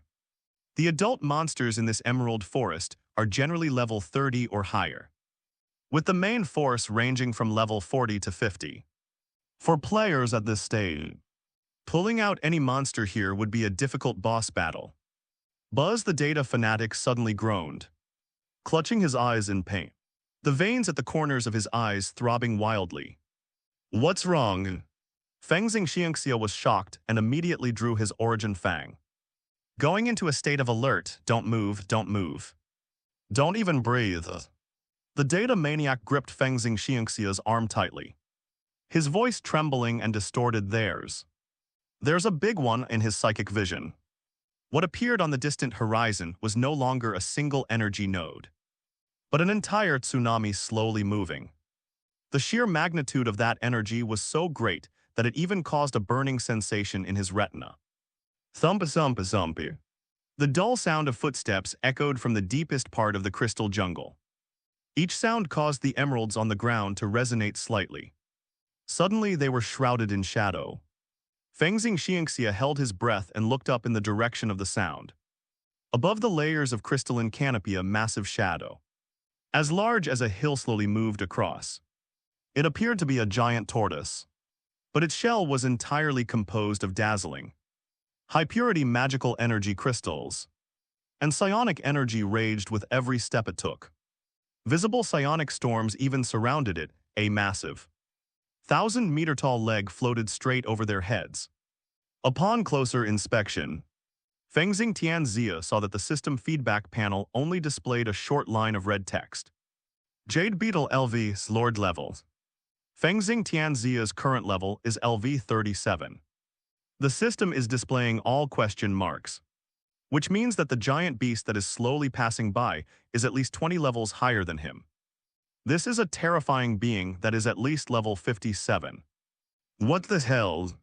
We can run into something like this just by walking around. Feng Xingshan didn't dare to breathe loudly until the massive figure completely disappeared from sight. Only then did the two of them let out a long sigh of relief, realizing that their backs were soaked with cold sweat. From beginning to end, they were never able to see the entire beast. This map is insane, let's just be quiet, map explorers. Meanwhile, the rear area was in complete uproar. What? The air near the gallbladder is fresh. There's no poisonous fog, and instead, the psionic energy is abundant. Even taking a breath of air can speed up mana regeneration. What the hell is this if not heaven? When the information from Fengxing Tianxia and others' exploration of the map was sent back to the forum, the players who were still hesitating about whether to accept the death penalty instantly went crazy. This is a truly high magic map. There's no continuous environmental damage, and the field of vision is wide open. As long as you don't actively provoke high-level monsters. This is a perfect paradise, brothers die charge with me. Inside Emerald City, white lights flashed one after another, hundreds, even thousands of players without hesitation slit their throats, collectively choosing to resurrect at the biobeacon in the floating city. Although resurrection requires queuing and loading, within just a few hours the cliff top, which originally had only 100 people, was instantly flooded with thousands of high-level players with shining eyes. There are too many people, don't push, you'll fall. Either go up and do civil engineering or go fishing. What are you standing here for? The experienced explorer who went ahead has spoken. The monsters here are mostly level 40 and above. We can't beat them. If you can't beat them, then don't fight. Have you ever played a tower defense game? Someone shouted something in the crowd, and instantly everyone's thinking was sparked. Yeah, why go out and fight the monster head-on? Advanced players usually join the game early. Who hasn't experienced defending a city a few times? Where are the craftsmen? Where are the megalodon bones that were pulled up from the fishing platform below? Bring them up to build a wall, rumbles. Thousands of players transformed into infrastructure-building maniacs. And right on the edge of this emerald cliff, relying on the floating city below, they single-handedly erected a heavily armed fortress on the cliff top. The base was surrounded by barricades, sharp bone spike traps, and even biochemical mines made from a mixture of monster bodily fluids. Players have also developed entirely new ways to play in the vast crystal jungle. With such a large map, the task of traversing it is impossible to leave the responsibility to just Fengxing Tianxia and Data Maniac. The Gaomin map running team was thus created. The high-level hunters from various guilds were fully armed, carrying only the most basic supplies, and scattered in all directions as soon as they landed. Brothers, let's see who unlocks the most maps. The left side is mine, you guys go draw the map on the right. Charge, charge, charge as long as I run fast enough. The monster's aggro won't be able to catch me. Hundreds of hunters made their final arrangements, transferring bioenergy early on, and then resolutely plunged into the perilous gallbladder. Gallbladder emerald crystal deep in the jungle boom. Boom, boom in the tranquil crystalline forest. Two afterimages tore through the air with extreme ferocity, creating a series of deafening sonic booms. Fengxing Tianxia strolling leisurely. He was like a supersonic fighter jet flying close to the ground. This was after he slowed down and waited for the Data Maniac. Distance traveled per second, 450 meters. Current speed Mach 1.3. The Data Maniac was running at breakneck speed, rapidly estimating various data points in his field of vision.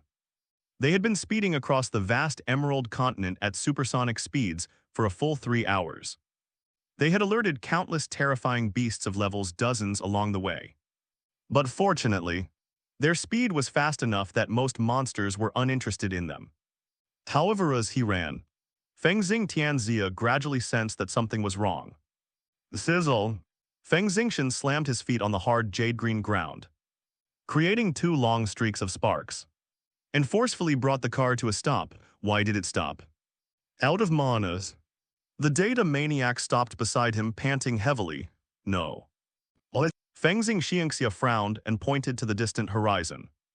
At the end of those layers of green halo, those magnificent spires and domed buildings, emitting a faint glow, still stand there quietly. Madman, did you notice? Fengxing Tianxia's tone was tinged with disbelief. We ran at supersonic speeds for 3 hours, covering at least 4,000 kilometers, but the outline of that tower didn't increase by even a millimeter in our field of vision. The data enthusiast was stunned for a moment, then immediately activated psychic vision to perform distance measurement and comparison. A moment later, the data enthusiast's expression became extremely interesting. Tusk, looking at a mountain makes you run yourself to death. The data enthusiast frowned. We've made a serious common-sense mistake. We've habitually been measuring the creations within Titan using Earth scale. Brother Feng, that city isn't even on the horizon. It's probably hundreds of millions of kilometers away. The reason we can see it is because it's incredibly vast. So vast that its spires might be bigger than a planet. It's unrealistic to run there on foot. Fengxing Tianxia looking around. His gaze finally settled on the distance not far ahead. There a wide, rushing river stretches across the crystal jungle. The river water is a murky yellowish green. Emitting a pungent odor, it is a river of highly alkaline bile. This place is good, it has a natural water barrier. So ordinary wild animals dare not approach easily. Fengxing Tianxia decisively pulled out a green glowing metal stake biobeacon from his backpack. Let's set up camp here, Plint and I there. And call in reinforcements, Buzz. A green beam of light shot into the sky. Respawn point anchored. With the coordinates of the new beacon announced in the guild chat. The world chat became lively once again. But this time very few big names responded. Dragon Warrior, Mighty Warrior Tianxi. What are you guys dawdling for? Hurry up and slit your throats and come over here. The scenery here is absolutely stunning. A sea view house by the Kainjian River. Fengxing Tianxia frantically urged in the voice channel. Get out, get out, get out. A furious outburst came from the channel. You're talking nonsense. You just passed level 37 and your experience bar is empty. While I'm level 36 with 98% experience. I'm just a hair's breadth away from level 37. Miracles happen with great effort, chimed in me too. Last time I got one-shotted by the abomination. Died once and lost half my experience. Now I'm way behind the three of you. I finally managed to grind it all up. You want me to kill myself and lose 50% of my experience? I'd rather walk there. Thunder King and Tianxi also firmly refused. These battle maniacs are currently grinding monsters like crazy with their eyes bloodshot. Absolutely refusing to experience the pain of losing experience points again. Fine, fine. Fengxing Tianxia reluctantly closed the communication. Buzz just then. The biobeacon they had just planted suddenly shone brightly. Accompanied by a rich life force. A beam of white light condensed and took shape beside the beacon. Pomelo is still the most reliable. Data Maniac and Fengxing Tianxia greeted them with smiles. The person who arrived was Yun Zhangyu. Her level was also just over 37. And her experience bar was also blank. So she died without any psychological pressure. Cough, cough. The feeling of committing suicide is a bit disgusting. Yun Zhangyu rubbed her neck, opened her eyes, and looked around. Wow, the spiritual energy here is so strong. Is that bile flowing in the river? It looks much clearer than over in the canyon. She hadn't finished speaking. A sudden change has occurred. The moment Yun Zhangyu was resurrected and her physical body was rebuilt. The immense life force within her life furnace, combined with the resurrection law of the biological beacon, emitted extremely faint ripples in all directions. Buzz without any warning and indescribable. Extremely ancient and terrifying aura instantly enveloped this world. An absolute dimensional crushing victory, clatter. Fengxing Tianxia dropped the dagger in his hand to the ground. He was horrified to discover that he couldn't move. The surrounding space of time itself was forcibly frozen by this aura. The silver light in the data maniac's eyes vanished instantly, and two streams of bloody tears flowed from them. He had only instinctively tried to use psionic vision to observe that power. And his retina was nearly burned through. Heaven. Heaven, the data fanatic strained with all his might, squeezing out a few words through gritted teeth. Fengxing Tianxia and Yun Zhang, you struggled to lift their eyelids and look up at the sky. The next second, it felt as if an invisible hand was squeezing their hearts. And a chilling fear shot straight to the top of their heads. The sky has cracked open. In the highest and farthest reaches of the sky, 8 enormous eyes slowly opened, their origin unknown. Those were 8 eyes, each the size of a star. They were like 8 planets silently hanging in the sky, looking down upon the Earth's. Its eyes darted around for a moment, then it found its target. From the ground, it looks like the sky is spinning. And those they are watching, it's actually Yun Zhongyu, who was just resurrected. What is this thing? Yun Zhongyu trembled all over, her body shaking uncontrollably. Under the gaze of those 8 planet-sized eyes, the rushing river of highly alkaline bile below instantly stopped flowing, and all the surrounding crystalline trees turned to dust in an instant. Immediately afterwards, an irresistible and terrifying suction force descended from the sky, directly locking onto Yun Zhongyu's body. Save. Yun Zhongyu only had time to let out a gasp. Whoosh. Her body was instantly lifted into the air, transforming into a streak of light, flying at faster-than-light speed towards the 8 terrifying giant eyes deep in the sky, disappearing into the sky in the blink of an eye. As Yun Zhongyu disappeared, the 8 planet-sized eyes slowly closed. The cracks in the sky healed, and the suffocating, terrifying pressure receded like the tide. A gentle breeze was blowing. The bile river began to flow again, as if everything that had just happened was merely an illusion. Only the sight of Fengxing Tianxia and Data Maniac, both slumped to the ground panting heavily, and the priest's staff lying on the ground, testified to what had just happened. Yuzu was taken away. Fengxing Tianxia and Data Maniac exchanged a bewildered glance, both looking completely dumbfounded, as if they had just been dreaming. What's going on? Where are you, Yuzu? What's that? Fengxing Tianxia immediately sent a private message. I'm not sure, things are a bit strange right now. I'll log off and check later. But in a higher dimensional world, System log, the resurrection fluctuation of player Yun Zhongyu has disturbed the slumbering ancient beings, the ancient people. What? Event decision. This player has been captured by higher-level laws and is temporarily excluded from the regular resurrection sequence. What is this? A virtual pet trial card. Yun Zhongyu stood in a vast white void, curiously looking around. She wasn't eaten by that enormous creature. In fact, she wasn't even big enough to be a meal for at this moment. She seemed to be contained within an extremely large, completely transparent container.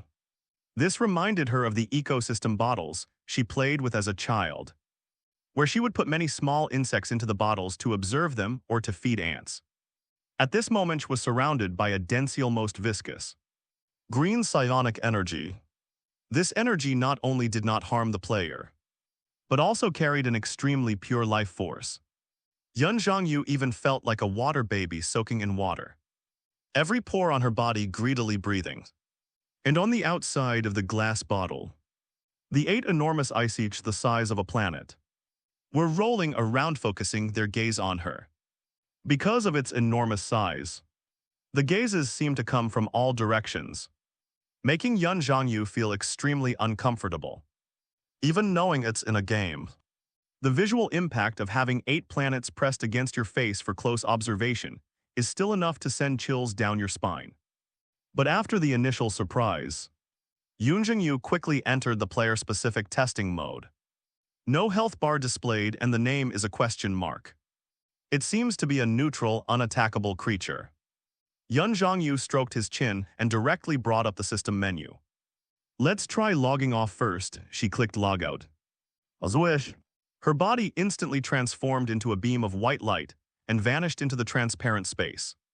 In the real worldly Yaoling in the base opened her eyes, glanced at the time, then immediately closed her eyes again and reconnected to the game. Welcome back to Titan's Genesis Swish.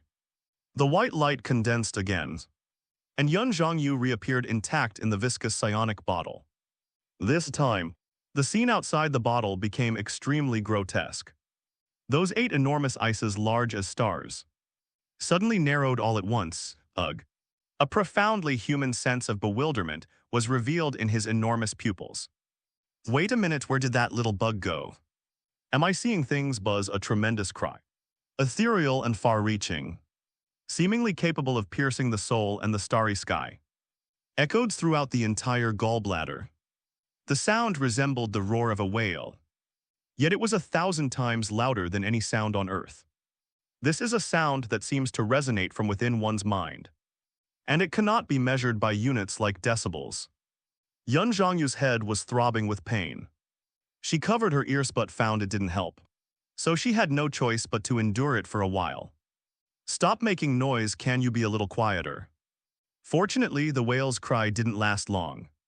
After wandering around inside the bottle twice, Yun Zhongyu discovered that the transparent barrier was indestructible. All the magic she tried to use was like throwing mud into the sea. Locked up in solitary confinement. "That won't do, I need to go back and level up." Yun Zhongyu sighed as a decisive player. She made a swift decision to die and go back to the starting point. "Although my experience bar has increased slightly after playing for the past 2 days, there's nothing I can do about it." She raised her staff and struck herself hard on the forehead with the pointed end. "Ouch, that hurts." Yun Zhongyu glanced at his health bar, 100%. She quickly searched the system logs. "You have been hit by a sharp weapon attack. You have been granted Blessing of Life, total health. Subtract 0. Yun Zhongyu rubbed her eyes to make sure she wasn't blind. She gritted her teeth and refusing to believe it. Unleashed all sorts of skills on herself, physical poking, tongue-biting the Hepa tribe's poison magic, the light-based magic of the light-based fungi tribe. Suffocation 10 minutes later. "This game is addictive." Yun Zhongyu collapsed and slammed her staff to the ground. To her horror, she discovered that she couldn't die. This is an observation vessel for higher dimensional beings, surrounded by extremely rich and pure life energy. She just hit herself with her staff, losing 500 health points. But then a flash of green light appeared around her, instantly restoring 50,000 health points to her.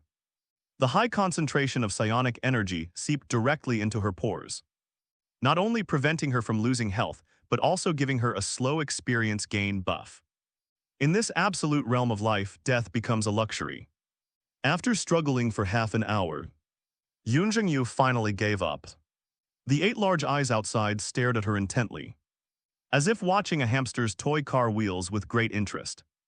This little pet that can come back to life is actually attacking itself. How interesting, let's take another look. But Yun Zhongyu couldn't stand this prison-like experience anymore. She simply plopped down in midair and activated the system's built-in recording function. "Dear leaders and colleagues, this is a frontline report from Yun Zhongyu." She pointed the camera at the 8 enormous eyeballs outside and the magnificent outline of the surrounding high-dimensional space, and recorded a 10-minute high-definition panoramic video. As a core member of the Extraordinary Alliance, she did not post this spectacular event, which was enough to ignite the entire server. On the public forum instead, she sent the original video file directly to Cy Bailey via private encrypted message channel. High-dimensional perspective Titan Abyss. In the depths of the universe, Gu Yuan's immense consciousness stirred slightly. He heard that ethereal whale cry. Has the resurrected whale awakened? Gu Yuan's gaze pierced through the layers of divine bodies and landed on the 8 enormous eyes. That was an ancient being. It was a primordial life form that resided within this Titan's body from the very beginning of its creation. Coexisting with the Titan, they will grow stronger as the Titans grow. In the vast universe, each of the ancient beings currently possesses terrifying strength at around the 7th level of the cosmic order. If placed outside, they would be natural disasters capable of easily tearing apart star systems. But to Gu Yuan, who was at his peak at the 12th level, they were merely a group of pets kept within his body. So it seems the player has become the pet's pet. This resurrected whale is extremely sensitive to life energy. It was clearly the life energy fluctuations when Yun Zhongyu was resurrected that aroused its childlike curiosity, which led it to capture and observe it. Gu Yuan's gaze focused on Yun Zhongyu, then looked past the resurrected whale and towards the magnificent tower that stretched for hundreds of millions of kilometers in the far distance of the gallbladder. That wasn't the exile site of the Hepa civilization that players had speculated about. Architect, a chill ran through Gu Yuan's heart. After he was critically wounded and near death, severing his connection with his body, an individual among the ancient people who called himself the Architect became ambitious and attempted to profit from the weakened Titan's body.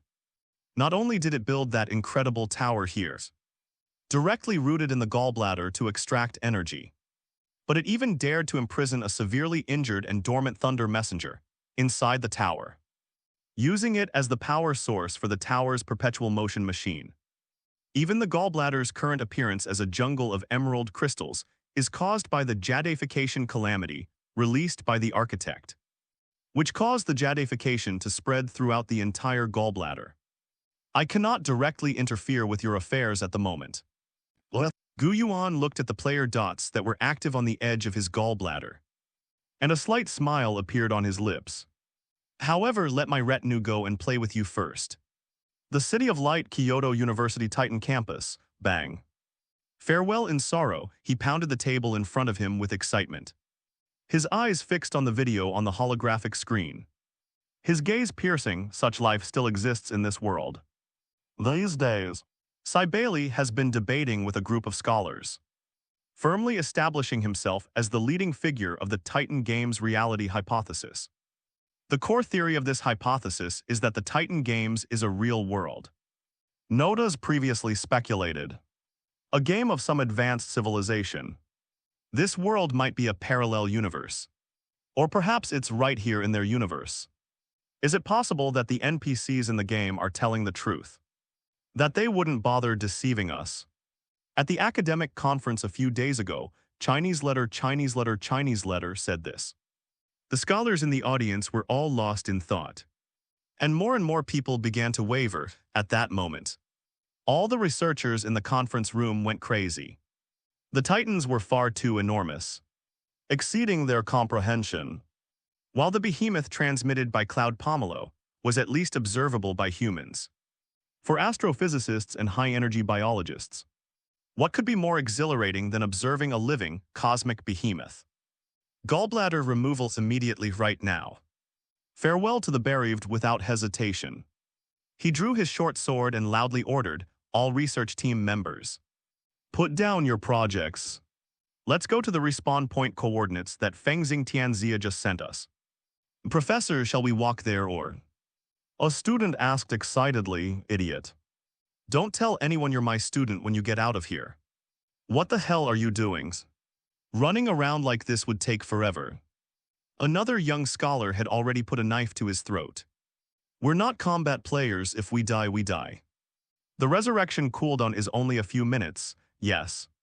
Dying is the fastest way. Sacrifice yourselves for science. Let's all slit each other's throats and be more efficient. Anyone want to team up with me? I've been researching flesh magic lately, trying to see if I can twist people into pretzels.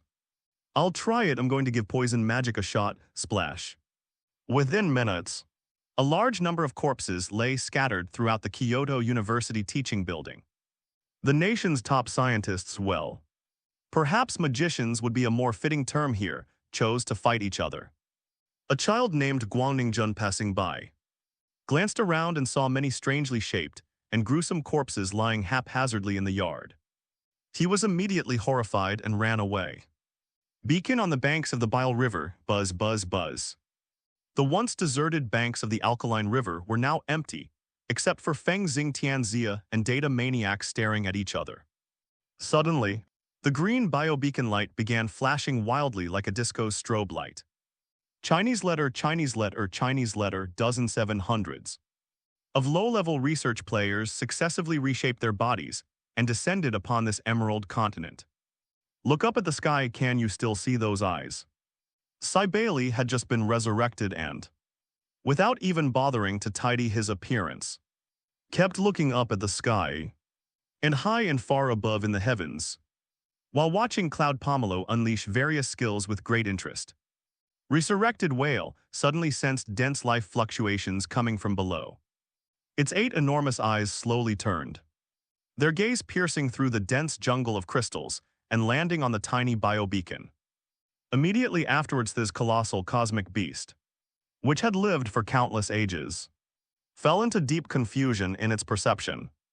Many extinguished flames of life suddenly appeared within the bio-beacon. Then, these extinguished flames miraculously reignited beside the green stake. 110-100. These microorganisms not only survived, but their very life essence was completely intact. The resurrected whale, its enormous eyeballs began to vibrate rapidly, and the pupils of all 8 eyes contracted violently. It blinked to the players on the ground. It looked as if the sky suddenly darkened and then suddenly brightened. For a 7th-tier ancient life form whose abilities are highly correlated with resurrection, it has seen far too many life forms capable of resurrection. But the actions of these players violate the fundamental rules of the universe. Resurrection cannot be without a price. This brought a devastating impact to its ancient and vast worldview. Dead but not completely dead. Not even the essence was lost. How is that possible? Buzz, another whale's cry echoed through the sky. But this time the sound was filled with disbelief, doubt, and confusion. Then, a hint of curiosity appeared in the 8 planet-sized eyes of the resurrected whale. Buzz in the sky. An extremely faint ripple of life deprivation, so faint as to be less than 1/10,000,000th of its power, silently descended upon the banks of the Bile River. This ripple caused no damage to the environment. But for lower-level life forms, it was a sudden and unexpected attack that reduced their dimensionality. Splat, the research players, who had just been resurrected and couldn't even tell which way was which, didn't even have time to react before their bodies were instantly drained of life, turning into dried-up corpses. Hiss. Fengxing, Tianxia, and Data Maniac's eyes twitched suddenly, and they sped away from the scholars watching from afar. Seconds. The data enthusiasts swallowed hard. Meanwhile, in the system's resurrection space, the research players are currently in a queue. Loading screen. Holy crap, what just happened? I didn't see it clearly, we just landed. We hadn't even had a chance to see all the scenery around us. And then the screen went black. Wait for the loading bar to finish, then charge again. This is practically a perfect spot for observing the celestial behemoths. Bailey excitedly commanded in the resurrection channel. Several tens of minutes later, Chinese letter. The green beacon flashed again, and more than 100 naked research enthusiasts jumped out of the beacon once more. The resurrected whale in the sky looked utterly bewildered. In its perception, these tiny beings, whose life force had clearly been extinguished, had inexplicably reignited. Not only had they come back to life, but they were also pointing at the sky and shouting. The essence of life remains intact, but they seem to have become a little weaker.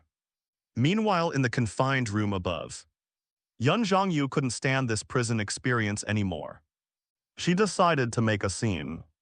Since you're sensitive to life energy, I'll show you something different. She has already used almost all of her skills, and there are very few left that she hasn't shown. She raised her staff, took a deep breath, and activated the life furnace to its fullest potential. Buzz, a green life radiance, imbued with the primal aura of the Titan abyss, burst forth from her petite body. For the resurrected whale, Cloud Pomelo's mere level 37 life strength is negligible in terms of the amount of energy.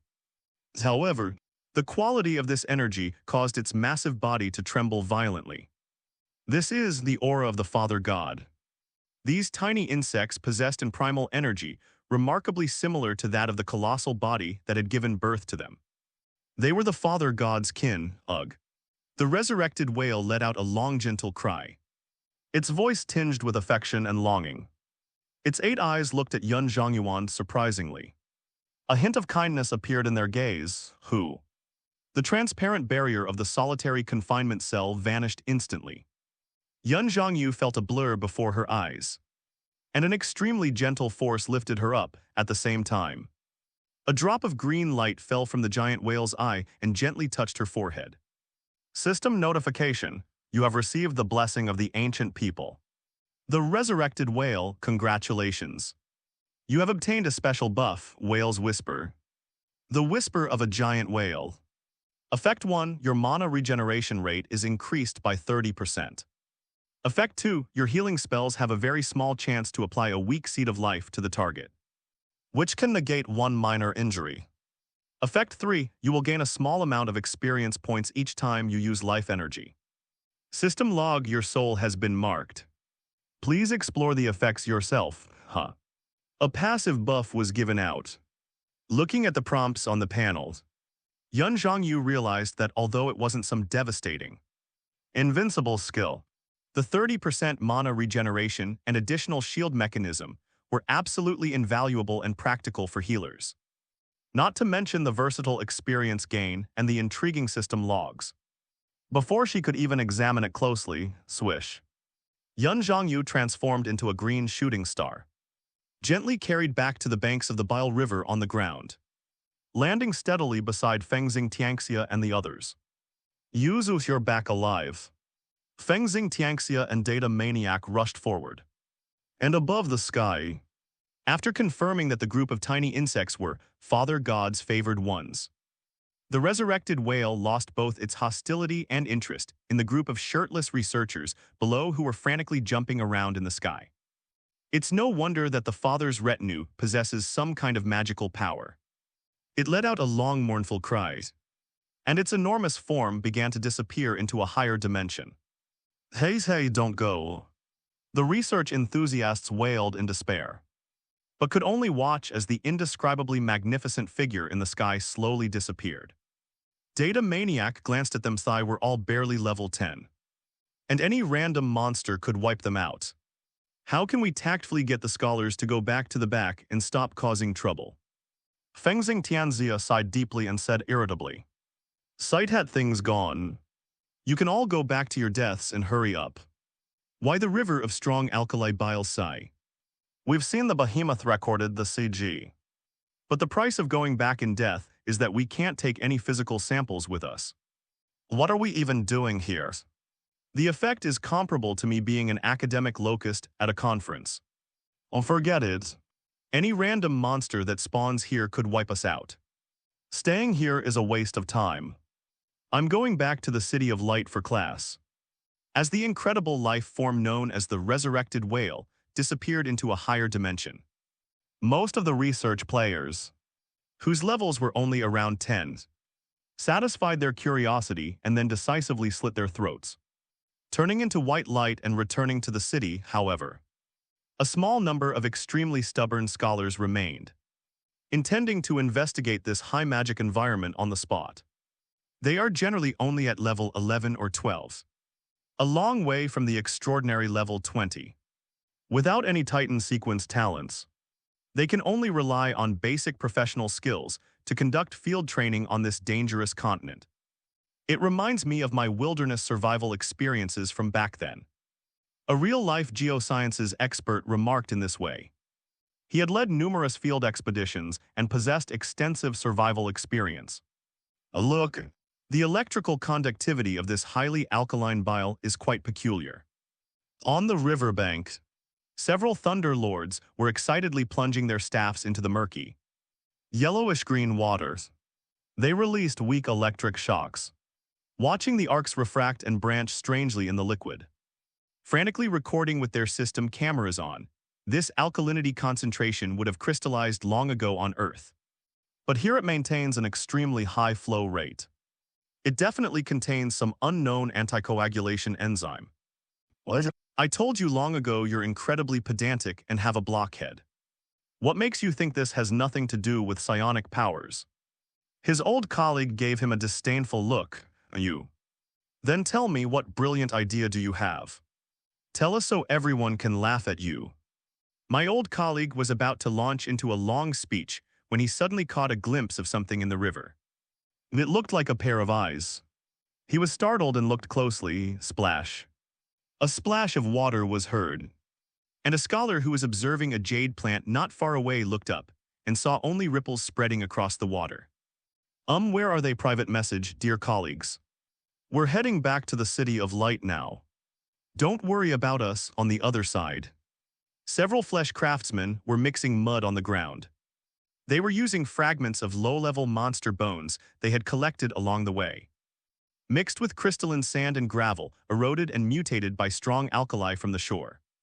Trying to build a makeshift laboratory at this moment, they finally understood why scientific research also required fighting monsters and leveling up. Without any special talent, needing this mud is such a struggle. This damn rock is ridiculously hard. This ore should be usable as a lens.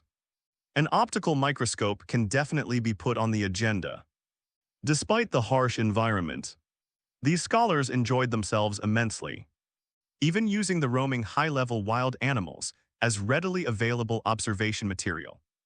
Then crack a whole bunch of them died instantly. A sophisticated person sending snacks from afar, a small gift with a big meaning.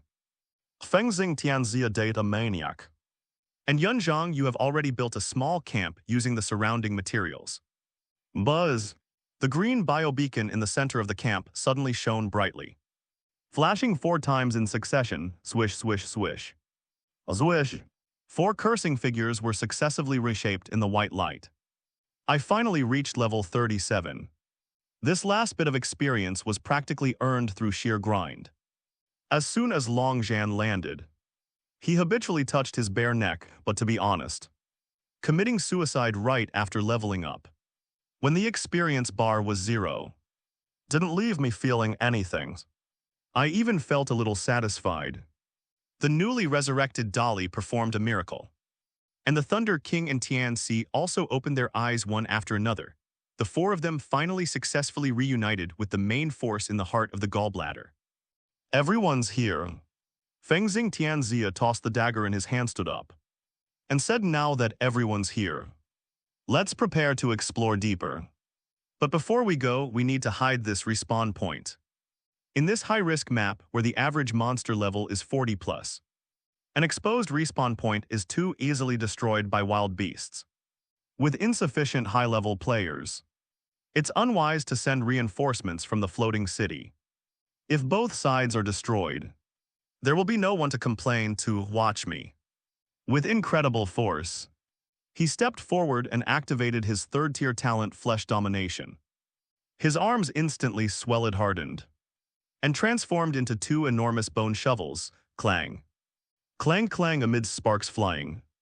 Dolly forcefully carved a pit several meters deep into the hard, jade-like ground.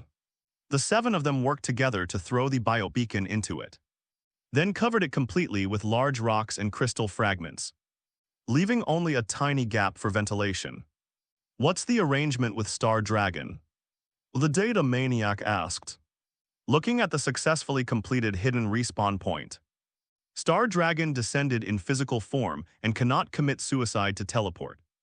He is currently still in Emerald City. I told him to go back first. Tianxi brought up the system panel. The 3 of you have already accumulated quite a bit of experience points. It's not worth dying to help him. Besides, he's only around level 10s. A single hit from a monster here will kill him instantly. I've already sent him back to Light City. Great Wall Watch and the research team are protecting him there, making it the safest place to level up. We can only take him with us later when we have a chance. Let's consider taking him again when we hit a plateau here, or when we level up further.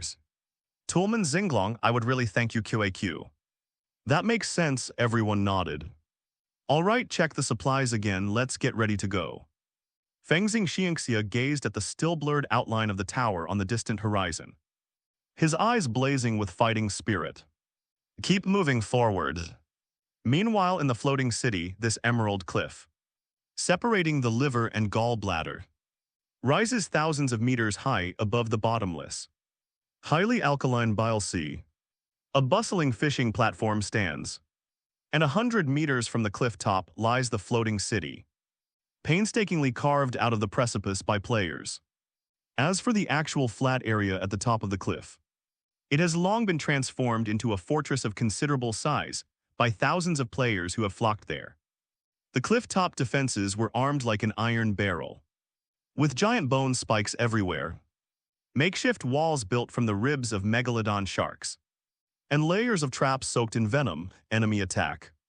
A shrill, Broken roar suddenly shattered the clamor of the clifftop base and the floating city below.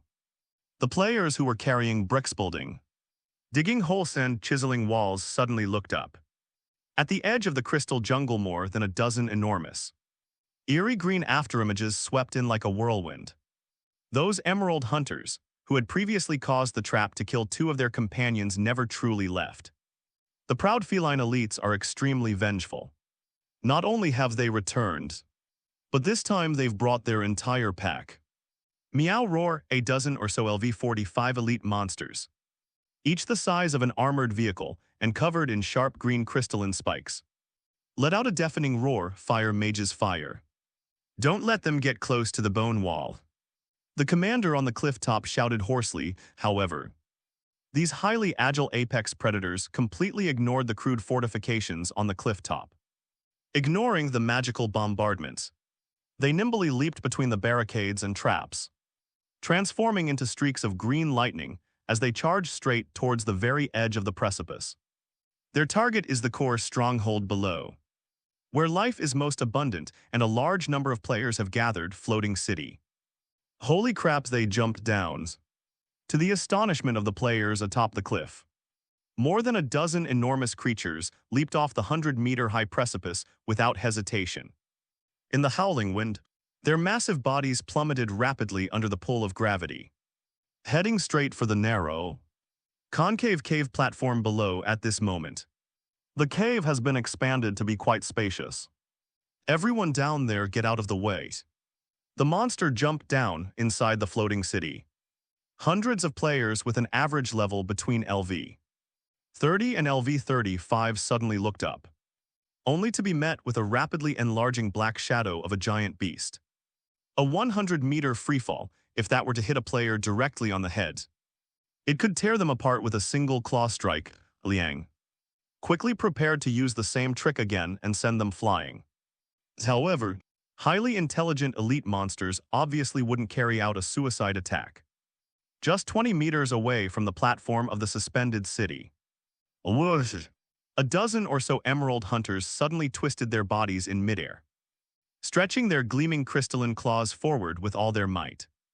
Tear accompanied by an extremely piercing, teeth-grinding, terrifying grinding sound.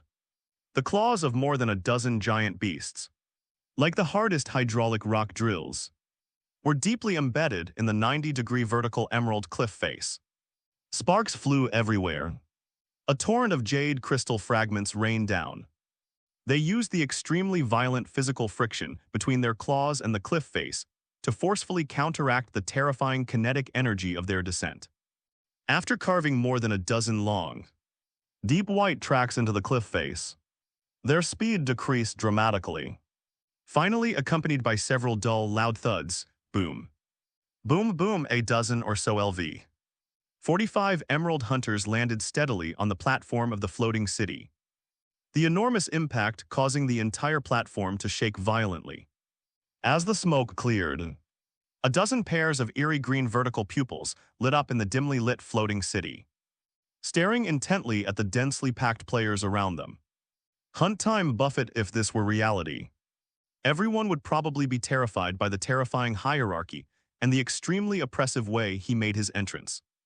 But this group of people is the fourth natural disaster. After a brief silence, what erupted in the floating city was not screams, but a deafening frenzy. Holy crap. That braking maneuver was amazing. Did anyone record it? A dozen or so level 45 elite monsters. They're all walking sources of top-tier materials and tons of experience. Great, we've got them locked up and beaten. Surround them, there was no fear whatsoever. Only an extreme greed for high-level loot. Godguards push up. Use shield wall to trap them in the dead end of the cave. Don't give them any room to charge. Don't let them get away, brothers, let's engage. Control them like crazy, a level 33 Divine Guardian, wielding a heavy shield newly crafted from a megalodon skull, roared as he charged headlong into the attack. Snap. The Emerald Hunter didn't even slow down. With a casual swing of its claws, which shimmered with a crystalline light, the bone shield, strong enough to withstand a full-force attack from an elite monster of the same level. shattered like a thin biscuit. The Divine Guardian player was also sliced in half at the waist. Blood splattering everywhere, holy crap. That attack power is way overpowered, it's unstoppable. Absolutely unstoppable. The level advantage is too severe. If it were just high attack power, that would be one thing. But what infuriates players the most is their outrageous agility.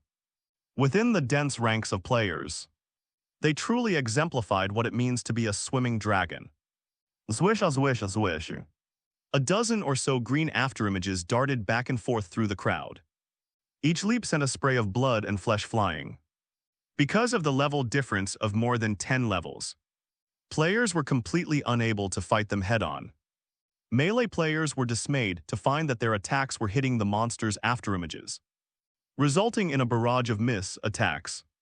Even when they managed to land a hit by sheer luck, the attack would only produce a series of extremely insulting damage numbers on their emerald-like fur. This gua sha treatment is amazing, a raging behemoth. Staring at its dulled aches roared in despair. How are we supposed to fight this? We've numbered several thousand and haven't even managed to pluck a single hair from their head. The battle was extremely fierce. The floating city was littered with players' severed limbs. Because high-level players have a resurrection timer of several tens of minutes after death, the number of survivors on the defensive line is decreasing at a visible rate. Behind them, a dozen or so psychic hackers who had stayed behind stepped forward. Use mental penetration, focus fire, and control 1. Buzz. A dozen invisible mental fluctuations converged in midair to form a sharp, invisible spear mental thrust. A jade hunter that was wreaking havoc in the crowd suddenly let out a scream, its high-speed moving body abruptly freezing in place for 0. 5 seconds, we've got it under control, now's the time. Forget about defense, unleash all your damage. The surrounding players pounced on it like mad dogs, regardless of whether it could break through the monster's defenses. Hundreds upon hundreds of attacks simultaneously overwhelmed the monster, instantly stripping away a tenth of its health bar. This tactic is effective, keep controlling the game. However, the aggro of the dozen or so elite monsters was extremely strong. Seeing their companion being controlled, the other hunters immediately turned their attention to the mind hackers in the back row, transforming into green lightning bolts. The fragile mage group was about to be shredded into pieces. Boom, a boom, a boom, suddenly. A deafening roar of engines echoed from the deep cavern carved into the suspended city. Get out of the way, get out of the way. Watch out while backing up. No compensation for any fatalities. Accompanied by a loud shout from eyes. Liang through the loudspeaker. A huge shadow loomed out from the dim cave. It was a square, extremely rugged and violent steel behemoth. No, calling it steel is not accurate. That was the Leviathan of bones which Hannibal and Liang had crash-landed on the cliff top and was nearly totaled. These past 2 days, the two mad craftsmen have been working non-stop. Not only did they fuse the monster skeletons they fished up from the lower fishing platform into the vehicle body, but they also used local materials to carve out a large amount of extremely hard emerald crystals from the rock walls of the floating city. And like tilings, they covered the entire vehicle with a layer of armor half a meter thick. The Leviathan Emerald Custom.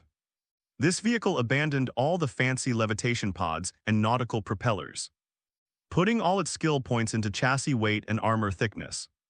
The front of the vehicle is a gigantic rotating drill bit, which was just acting as a tunnel boring machine deep inside. Tunnel boring machines can not only drill holes horizontally and vertically, but they can also crush enemies, bang. 2 emerald hunters that pounced on the mage group were unable to dodge in time and crashed heavily into the drill bit of the emerald chariot. The claw, sharp enough to slice through heavy bone shields, only produced a series of blinding sparks when they struck the emerald armor of the same origin. They didn't even leave a deep mark, roars. A hint of surprise flashed in the hunter's eyes. You son of a b******ch, take this, it'll blow your lungs out. Inside the cockpit, Liang frantically pushed the lever, while Hannibal injected large amounts of biofuel directly into the muscle transmission device. The 6 enormous, Jaden laid bone spikes at the front of the chariot spun wildly, carrying an overwhelming kinetic energy that sent the two level 45 elite monsters flying. Boom, the chariot like a raging rhinoceros slammed the two highly agile prey against the hard rock wall. Zzzzzzzzz, the drill bit spun wildly, the Jade Hunter, caught in its grip, was instantly torn to pieces. Since the floating city was already narrow, the massive size of the chariot, when placed horizontally, directly transformed into an insurmountable mobile wall, cutting off the other hunters' charge routes into fragments. Ha ha ha, this car is too tough, they can't scratch it.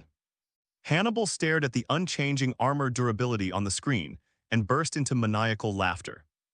Although limited by materials, this Jade Custom isn't equipped with any high-damage cannons, and its only attack method is kill you with its wounds. But on this extremely cramped suspended platform, it's the perfect meat grinder and damage-absorbing shield. Well done, Lao Liang, the player's morale soared, with this vehicle dividing the battlefield and providing cover. Coupled with the precise and powerful control of the mind hacker, this originally one-sided massacre was forcibly dragged into the rhythm that the players were most familiar with. The monster's been blocked by the tank, but it's not dead yet, go finish it off. Nobody's leaving today, floating city. Buzz buzz buzz boom. The teeth-grinding friction and roaring sounds echoed wildly within the narrow cave. The Leviathan Emerald modified.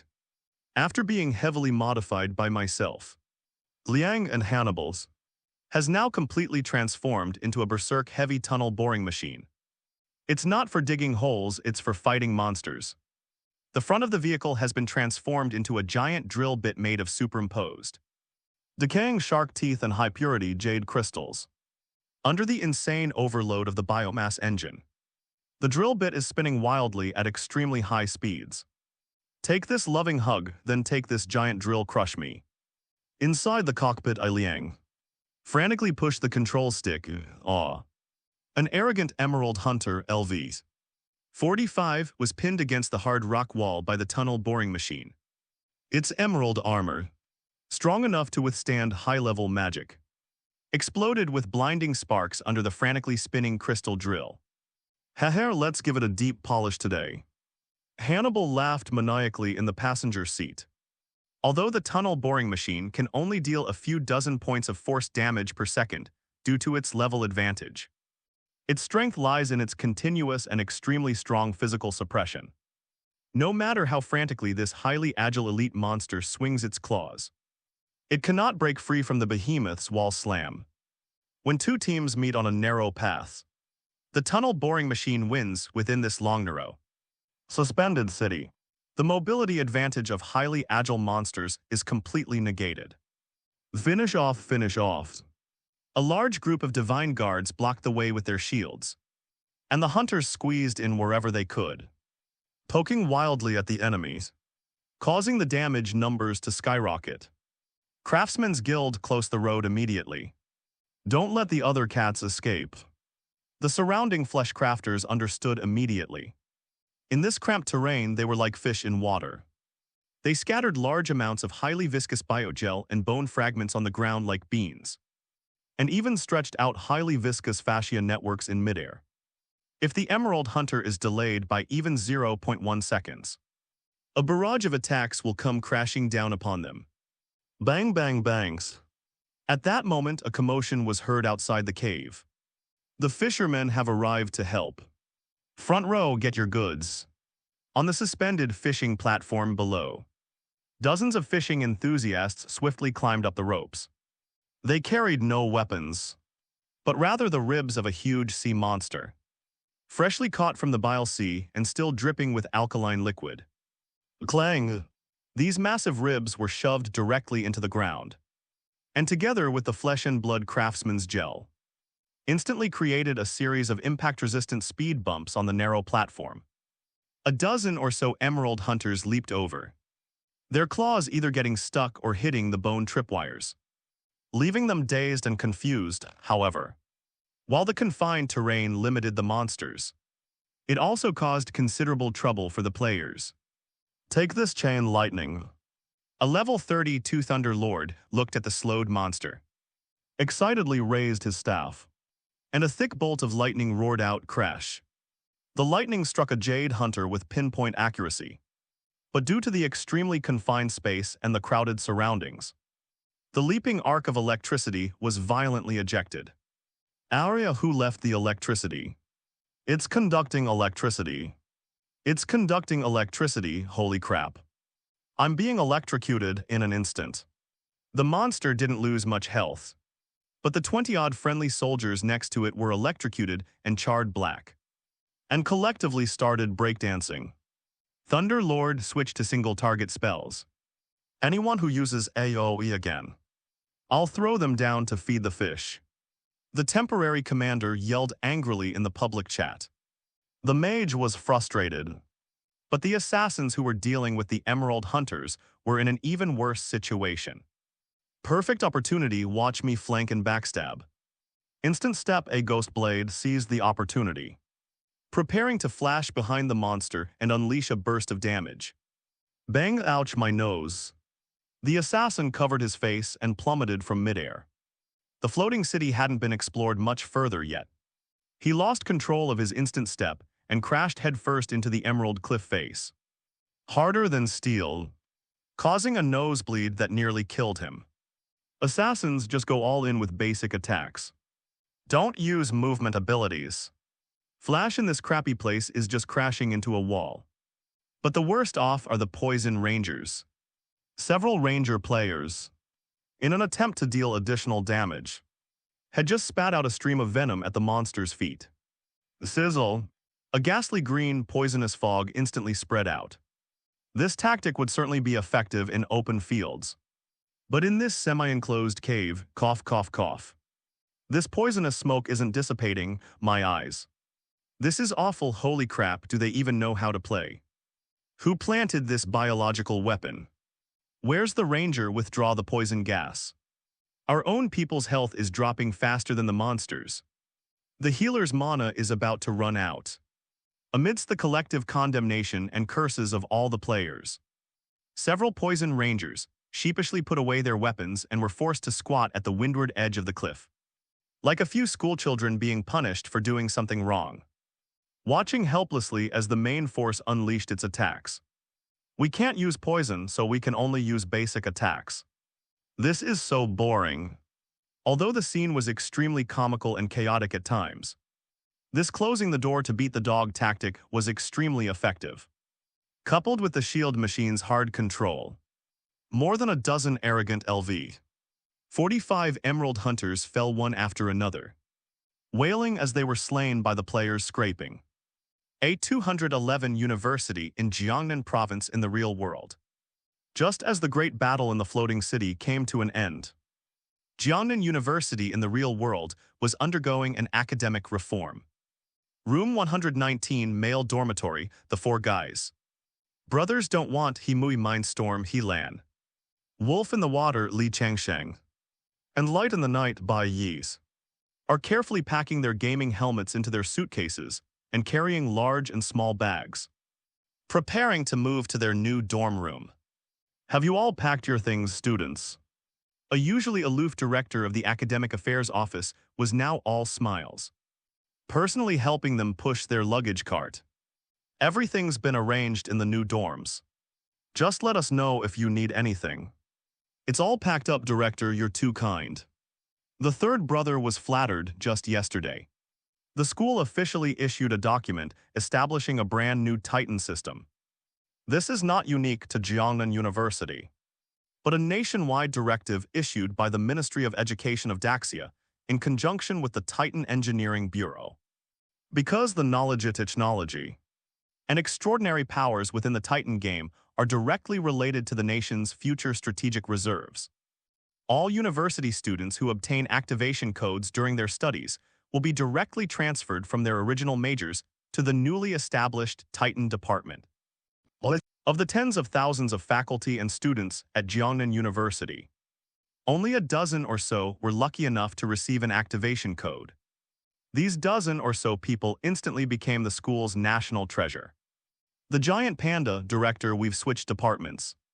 How will the courses be arranged? I still have a few major courses I haven't taken. Will that affect my graduation? The second student asked as they walked. What advanced mathematics? None of that matters anymore. The Dean of Academic Affairs waved his hand and declared righteously. Your current major courses consist of playing games. Playing Titan Genesis every day. Your graduation theses are waived. All you need are your exploration logs and level screenshots from the game. As long as you can reach LV 20 in the game and complete the real-world mapping. The university will directly recommend you for a combined master's and doctoral program. And the state will allocate you a top-tier laboratory. The four of them gasped, no need to work 8 a.m. No need to memorize vocabulary. And all you have to do every day is legitimately play video games. What kind of heavenly life is this, soon? They were taken to the school's newly built, Titan-type exclusive protection building. This place was originally a K laboratory, but it has now been transformed into an extremely luxurious dormitory area. Each single room is equipped with a military-grade nutrient solution life support capsule provided by the state, ensuring that they can be online for 18 hours a day.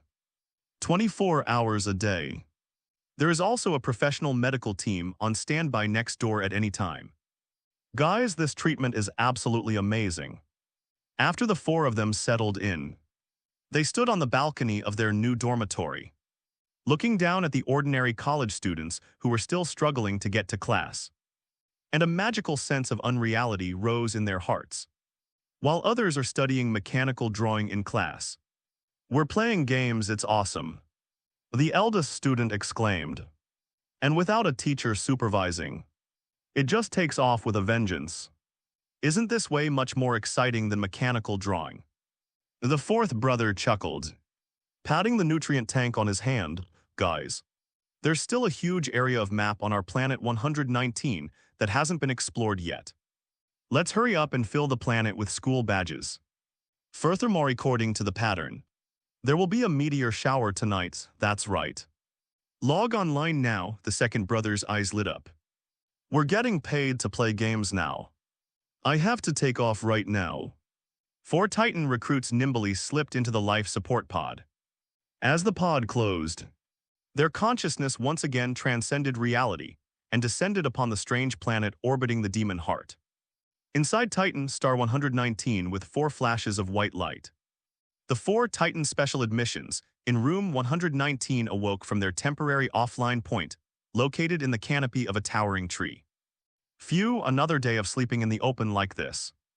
Brothers, are we really going to fight to the death here? It's a package deal. Although it's a bit difficult, it's a unique opportunity. 30 years east of the river.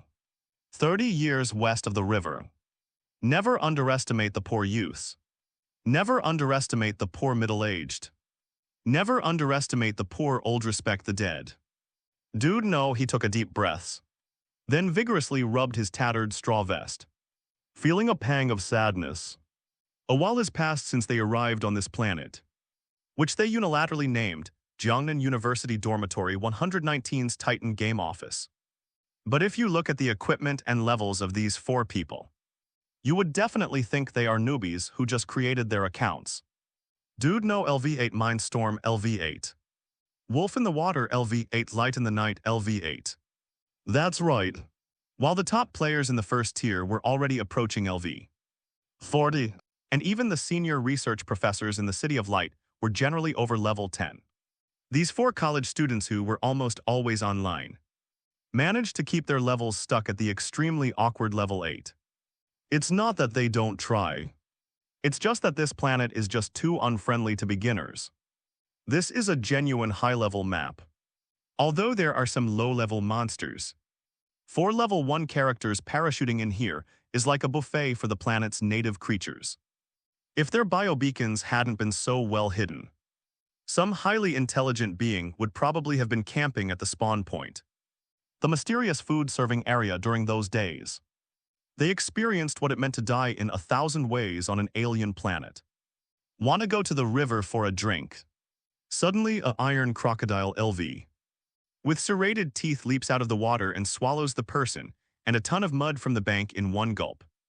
trying to lurk in the grass and hide like a monster instead. You step into the territory of a bloodthirsty army ant, average LV. 15, and within 3 seconds for grown men are devoured, leaving not even bone fragments on one occasion. They were simply strolling on the plains when, behind the distant mountainstuo, enormous beasts, each the size of a question mark, began fighting over a mate. The rock sent flying dozens or even hundreds of kilometers by the shockwave of the battle, smashed into a bloody pulp by the third beast, who was walking in front of them. The remaining 3. Even more outrageous are the mimicry creatures here. The light in the night, I saw a tree with a golden fruit hanging on it. Just as I reached out to pick it, the tree suddenly opened its compound eyes all over its trunk. Countless vines instantly strangled the 4 of us into a pretzel shape, and then hung us upside down as emergency food. Terrible, absolutely terrible. Wolf in the water touched the tattered shield in his hand, which was barely held together by some kind of wild animal skull and vines, and sighed, if the teachers at school found out that we specially admitted students are spending our days getting ourselves killed in the game, will they confiscate our deluxe gaming pods? Even sacrificing ourselves is for the greater good. Mindstorm stubborn to the end. Didn't you see we finally paid off our system debt yesterday? Mentioning this, all 4 of them couldn't help but shed bitter tears. The randomly assigned 3,000 bioenergy debt is a huge burden. The system stipulates that if it's not repaid within 7 days, a hefty 5% interest rate will be charged daily. To avoid becoming defaulters, the 4 were forced to be extremely frugal. They hadn't even opened the gene shop much these past few days. Materials dropped by monsters. I don't want to use them to make equipment, so I sell them all to the system shop. Gathered psionic herbs. Too precious to eat, I'll sell them all, even dude. He doesn't dare use his healing skills too often each day. Just to save mana to craft fiber ropes to sell to the system in exchange for a few points of bioenergy. My family members were moved to tears, finally. Just before the interest started to snowball, they settled their debt of 3,000 bioenergy in one go. The price they paid was that now, apart from a pair of underwear provided by the system, their equipment consisted entirely of DIY crafted from twigs and leftover bones from wild animals, making them arguably the poorest quartet in the entire server. Fortunately, from then on, the sky's the limit.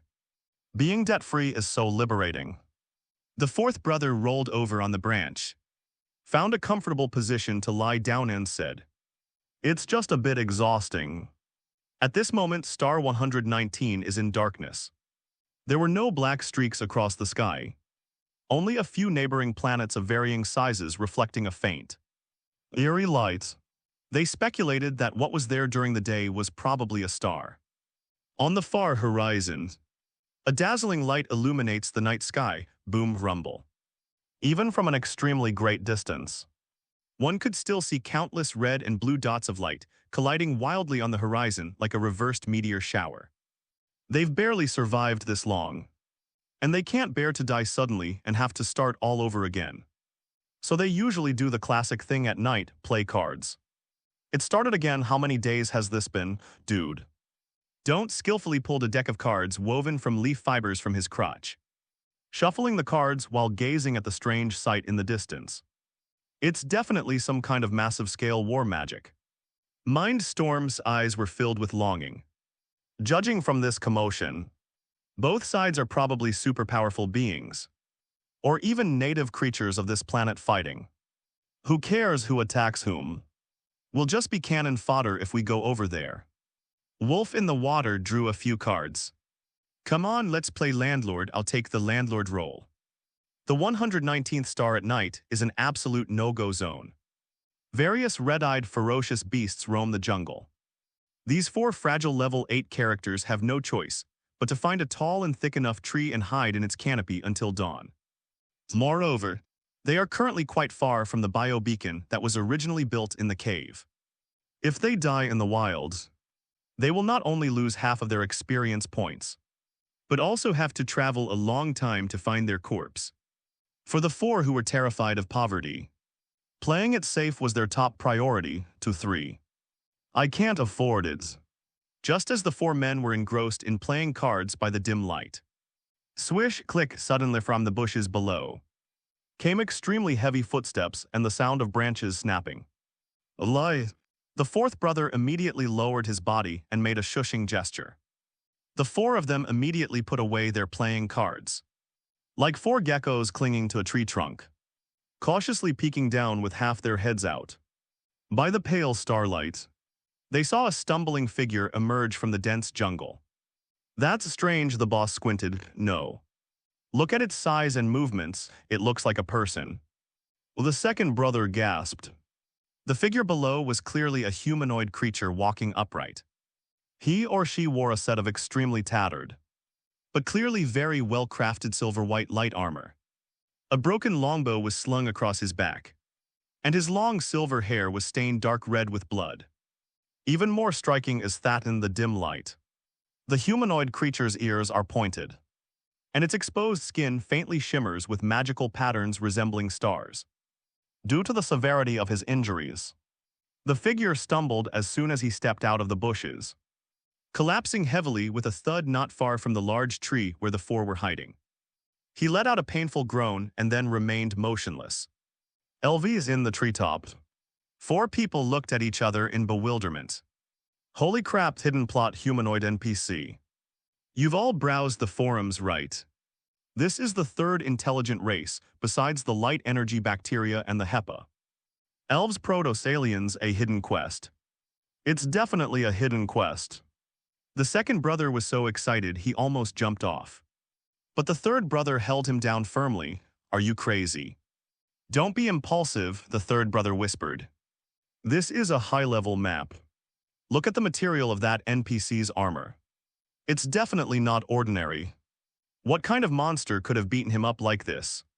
What if this NPC isn't completely dead and is hostile? What if it was originally an enemy creature? What if it has a 2nd stage transformation? What if there's a level 50 boss chasing it? The leader nodded repeatedly. That's right. We're so far from the respawn point. If we jump down and trigger a scripted death, not only will we lose half our experience, but we'll also have to run back to the map naked. The risk is too great. What can we do then? Just watch. The 4th brother swallowed hard, looking at the NPC under the tree, feeling like he was being scratched by a cat. Urgent. I'm so anxious I'm crying. Wait, don't. Bro displayed an extreme sense of survival of the fittest, pulling out a new deck of plant-themed playing cards from his pocket. Wait until he dies. Once his health bar is completely dead, turning him into a corpse that won't suddenly attack. Then we'll go down and loot the loot box. Survival is paramount, that makes sense. The 3 nodded in unison. Since things have come to this, let's play cards first. Beneath the tree, a mysterious humanoid native lay in a pool of blood, struggling in agony, barely clinging to life. His flame slowly dying out up in the tree. 4 players were sitting in a circle, calmly playing Do Diju, a popular Huxia card game by the dim light. Straight, keep it in the pipe. Hey bro, check if that pointy-eared one down there's dead yet. It seems there's still a slight rise and fall in his chest. He'll probably blade for a few more minutes. Alright, I'll play my royal flush. Where did you get that card? Didn't I play my little joker? Damn it, you mixed in another deck of cards. You be asterisk asterisk asterisk D, take my lightning triple whip. What are you questioning? If you can't handle it, then don't shout. They don't want me to continue playing, and so they endured a long wait that was both extremely agonizing for the NPCs and extremely joyful for the players. A good half-hour passed, until the figure under the tree stopped breathing completely. Its body temperature cooled in the night wind, and even the few low-level carrion insects around it began to stir. We can't see any information about this thing anymore. It must be dead. No more movement. The heartbeat has stopped and the health bar is empty. The 4th brother, wielding a broken bone dagger, slid down the tree trunk like a monkey and threw a stone from a distance, hitting the NPC on the head. No response. Safe. Brothers, come down and loot the corpse. After confirming that the mysterious NPC under the tree was completely dead and his body was cold, the four old scoundrels slid down the tree trunk like monkeys. Hurry, hurry while it's hot. Light in the night as an assassin who was the fastest, stopping right next to the corpse with a slide tackle. Although the corpse was covered in blood, her appearance before death was still discernible as having an otherworldly beauty. She had pointed ears, and her exposed skin bore traces of magical, starlight-like patterns. System notification, target has died. Target race Protos. Sounds like a high magic race. They look like elves from fantasy novels. Slurp a dude, don't. Rubbing his hands together, he leaned closer. The remaining three looked at him, a chill running down their spines. Were you drooling just now? Eek, forget about races. Getting loot is the only thing that matters right now. The four men ruthlessly ravaged the Protos corpse, embodying the fourth Scourge's fine tradition of plucking feathers from passing geese. Soon, several spoils of war were laid out on the grass. Protos longbow broken, a longbow of exceptional quality. But unfortunately, it has broken in the middle and cannot be equipped for the time being. It can only be used as material or weighted for repair. Protos light armor damaged, a set of exquisite silver-white leather armor. Although there is a huge through wound on the chest, the faint glow of the magic circle still remains. Additional active effect. Consumes a small amount of mana to passively release a special psionic wave that intimidates dispels nearby low-level beasts. Magic Scroll Psionic Tide, consumable when torn. It releases an extremely powerful non-elemental psionic shockwave forward, causing area knockback and massive damage. A bloodstained secret letter, quest item, we're rich. We're rich. Mind Storm, his eyes lit up as he looked at the things on the ground. Finally, I don't have to run around naked on the grassland anymore. The spoils dividing meeting began quickly. The broken longbow was collected by Light in the night into his backpack as spare materials. The precious magic scroll was given to Mind Storm, the only magic damage dealer in the team for self-defense. As for the most valuable piece of armor, the Star Spirit Light Armor, it naturally fell into the hands of the wolf in the water, who served as a divine guard. Is this dress a little tight? Wolf in the water couldn't wait to put on the light armors, but the result was an extremely cringeworthy sight. The initial model for the Divine Guardian was already tall and muscular, covered in chitinous armor, while the Protos' light armor was a close-fitting, streamlined design. This silver-white women's light armor, worn by the third brothers, not only made his pectoral muscles almost bulge out, but the hem barely covered his navel, making him look like a muscular magical girl. Of the hell also. The other three burst into laughter, squealing like pigs. What's so funny? At least it has a defense bonus. The third brother blushed, trying to save face. And this outfit can even dispel low-level beasts by consuming mana. From now on, we won't be chased and bitten by swarms of insects when we walk on the grasslands. After the laughter and banter subsided, the four of them focused their attention on the last secret letter. A faint halo flowed across the surface of the envelope. Although the envelope was written in an alien script that twisted like tadpoles, miraculously when they looked at the script, its meaning naturally emerged in their minds. Within the absolute domain of the Titan's divine body, players favored by the gods possess the highest priority consciousness communication privilege. The Titan's power automatically translates any language and script in real time at their soul level, just as it did when communicating with the light energy fungus and learning the Hepa tribe's scriptures. The envelope was addressed to Elder Muxing. Let me open this and see what earth-shattering secret is inside. Wolf in the water, driven by curiosity, reached out to tear open the envelope. System warning, this item is sealed with a psionic lock. Forcibly removing it will cause the letter to spontaneously combust and destroy itself. I can't take it off, it's password protected. He quickly withdrew his hand. This is definitely the trigger for a chain of massive events. Dudadont stroked his chin, starting to analyze the situation. Brothers, think about it, this female elf, oh no. The Protos died so tragically, which means she was chased all the way here, furthermore. Judging from the way she ran over stumbling and unsteady, her speed was average, and she couldn't even conceal her tracks, indicating that her level and strength aren't particularly high. She's probably about the same level as us. According to the game's logic, there's only one truth. The second brother pretended to adjust his glasses and continued seriously. The person chasing her is definitely stronger than her, but not by much, probably no more than level 20. Looking at the forums, level 20 is already inhuman for the top players. If they were that kind of top players, they would have already wiped her and the entire forest out with a single forbidden spell. There would be no need to chase them, that makes sense. Everyone agreed wholeheartedly, however. Even if the pursuers are only level 10 or so, there's still a guaranteed team wipe for the four of us level 8 noobs. The third brother shifted, his tight-fitting clothes feeling uncomfortable. We took their important items. This is called possessing a treasure and thus incurring a crime. Of the 36 stratagems, running away is the best. How do I get there? She came from the north. So the pursuers must be coming from the north too. If we go in the direction she came from, we'll definitely run into her. If we continue south, we'll be easily tracked down. Let's go perpendicular to her, run east, don't be a bro. This tactical acumen reached its peak at this moment.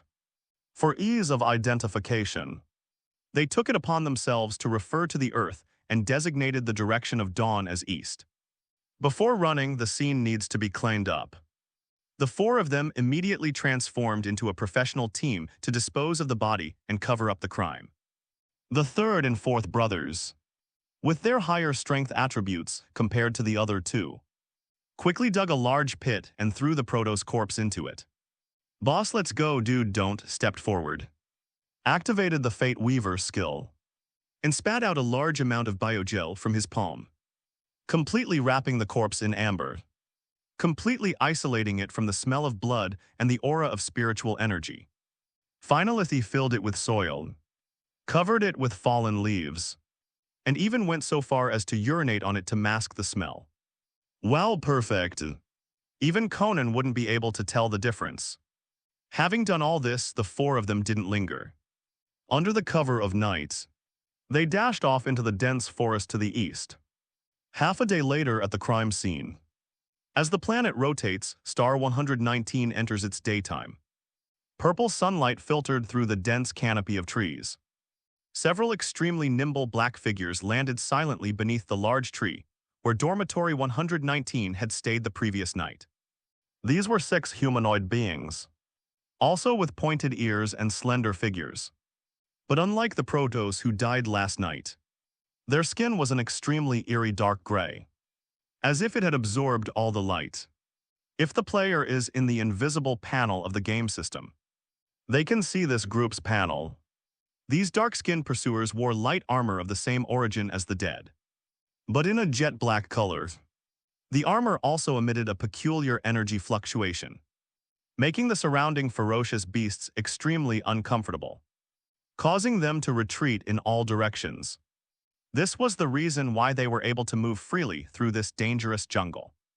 On this companion star of the Titan's body, they were originally a branch of the Protos, but corrupted by the curse emanating from the Titan's core and seduced by the aura of the evil god, they fell into the extremely cruel and bloodthirsty Dark Elves. Their relationship with the Protos is like that of light and shadow, an irreconcilable mortal enemy. The bloodstains disappear here. A dark elf knelt on one knee, touched the fallen leaves on the ground, and a wave of spiritual energy emanated from his palm. Flesh magic, Bloodseeker. He then frowned slightly and reported, Captain, the bloodstains disappear here. So something must have cleaned up the scene. And it's definitely not a mindless beast. It must be an intelligent being. We can't rule out the possibility of Protos reinforcements. However, the method was extremely crude. The captain stepped forward and snorted coldly. It doesn't matter, no matter who collected her body. They can't erase the traces of psychic energy. The leader took out an ancient-looking disc from his waist and poured spiritual energy into it. It was an extremely sophisticated psychic compass. At this moment, a wisp of free-floating spiritual energy in the center of the compass was spinning wildly as if it were alive. Then it transformed into a thin line, pointing firmly to due east, foolish fellows. They think burying the body will allow them to escape tracking. But this compass isn't tracking blood at all, cruel. Cold smile curled at the corner of the captain's lips. The compass is locked onto the psychic lock on that secret letter. The compass can track the movement of the psionic lock, as long as the secret message is still with the other party. Those guys who took the spoils will be as conspicuous as someone holding a torch in the dark. They fled eastward very slowly. The leader put away the compass and gently stroked the two dark, scimitar-coated blades at his waist. Chase them. Kill them all and retrieve the secret letter. Chinese letter, Chinese letter, Chinese letter 6LV. 12 dark spirits transformed into 6 black afterimages, rapidly pursuing the 4-person group from dormitory 119 along their escape route. The alien battle royale has officially begun. Hey, third brother, can you stop this contortionist nonsense? Your pectoral muscles are making your armor reflect light. It's making me dizzy. The light in the night leaps between tree branches while loudly complaining down below. Get out of here, what do you know? This is called a sense of security. Wolf in the water smugly led the way at the head of the group. The silver-white Protos light armor he wore stretched taut across his burly body like that of a muscular magical girl about to burst. But the effect was undeniable. Since donning this armor and activating its passive ability, the 4-person team felt an immense sense of freedom and ease, as if walking on flat ground. The special energy fluctuations emanating from the armor acted like an invisible deterrent field. The low-level mutated beasts that used to roam the jungle and pounce at the slightest provocation all tucked their tails between their legs and went around it after sensing this energy fluctuation. This gave the 4 of them a great deal of room to maneuver. There's a lone fluorescent boar LV6 ahead. Reported light in the night. Who was in charge of scouting? Roger that. Third brother, turn off passive skills. Prepare for battle.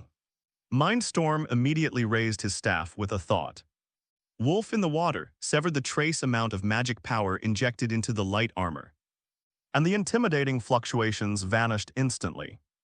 Before the LV6 boar could react, 4 players hiding in the shadows pounced out like hungry tigers. A smooth combo of taunt plus backstab plus spell bombardment cleanly and efficiently crushed the innocent little creature in the mud. Hehe, loot the corpse. Third brother, activate passive skill.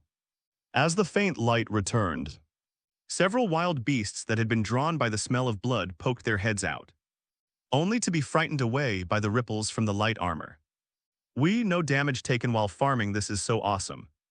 The dudes don't. Picked up the dropped materials, grinning from ear to ear. This armor is a godsend for clearing new content. Let's just keep heading east, stopping and starting. Leveling up safely at the same time. Looks like we chose a brilliant escape route. Mindstorm glanced at the silent jungle behind them. We've been running for so long, and there's not a sound from the pursuers. They're probably eating dust in the direction that female elf came from. It's good that you've shaken off this. The nightlight yawned. Brothers, even the best scenery gets a bit monotonous. I'm so sleepy in real life. I need to log off and catch up on some sleep. Those below level 20 have no real-world counterpart. They are physically weak in reality, and prolonged use of the game pod would place a heavy burden on their mental well-being. This is why it was previously stated that they could only be online for 18 hours out of 24 hours. I second that. I also want some snacks, just a craving. Wolf in the water patted his stomach, after confirming that they harbored no hatred towards anyone. The 4 unsuspecting college students casually pulled up the system menu. See you when you wake up, swish, swish, swish, swish. 4 white lights flashed in the 4 living people, along with the secret letter in their backpacks that had led to their deaths. Vanished into thin air, leaving not a trace, Whoosh. Whoosh whoosh at the same moment. The 6 afterimages clad in light black armor suddenly stopped. Captain Dark Spirit stared in disbelief at the psionic compass in his hand. Previously, the psionic pointer on this compass had been pointing steadily due east, guiding the movement of the psionic lock on the secret letter. But now, the dark purple pointer in the center of the compass is spinning wildly in place like a headless fly. Slurp zud finally. The pointer scattered helplessly into a jumbled mess, returning to its detached state, signifying that the target's psionic signal had been completely erased from this world. Where are they? Captain Dark Spirit looked around, his eyes filled with shock and rage. There were no magical fluctuations of spatial teleportation, no residual magic for invisibility. These people seemed to have vanished into thin air, completely defying the physical and magical laws of this planet. This is impossible. Even the highest elder of the Protoss race couldn't erase their existence instantly while locked on by the compass. Captain Dark Spirit gripped the compass tightly, his knuckles turning white, staring at the empty purple forest, lost in deep doubt about the meaning of life. Damn it, whatever, let's keep going. Quite the method. The level of danger needs to be reassessed. How could these indigenous people possibly understand that there is a kind of dimensional reduction attack called downline that doesn't make any sense?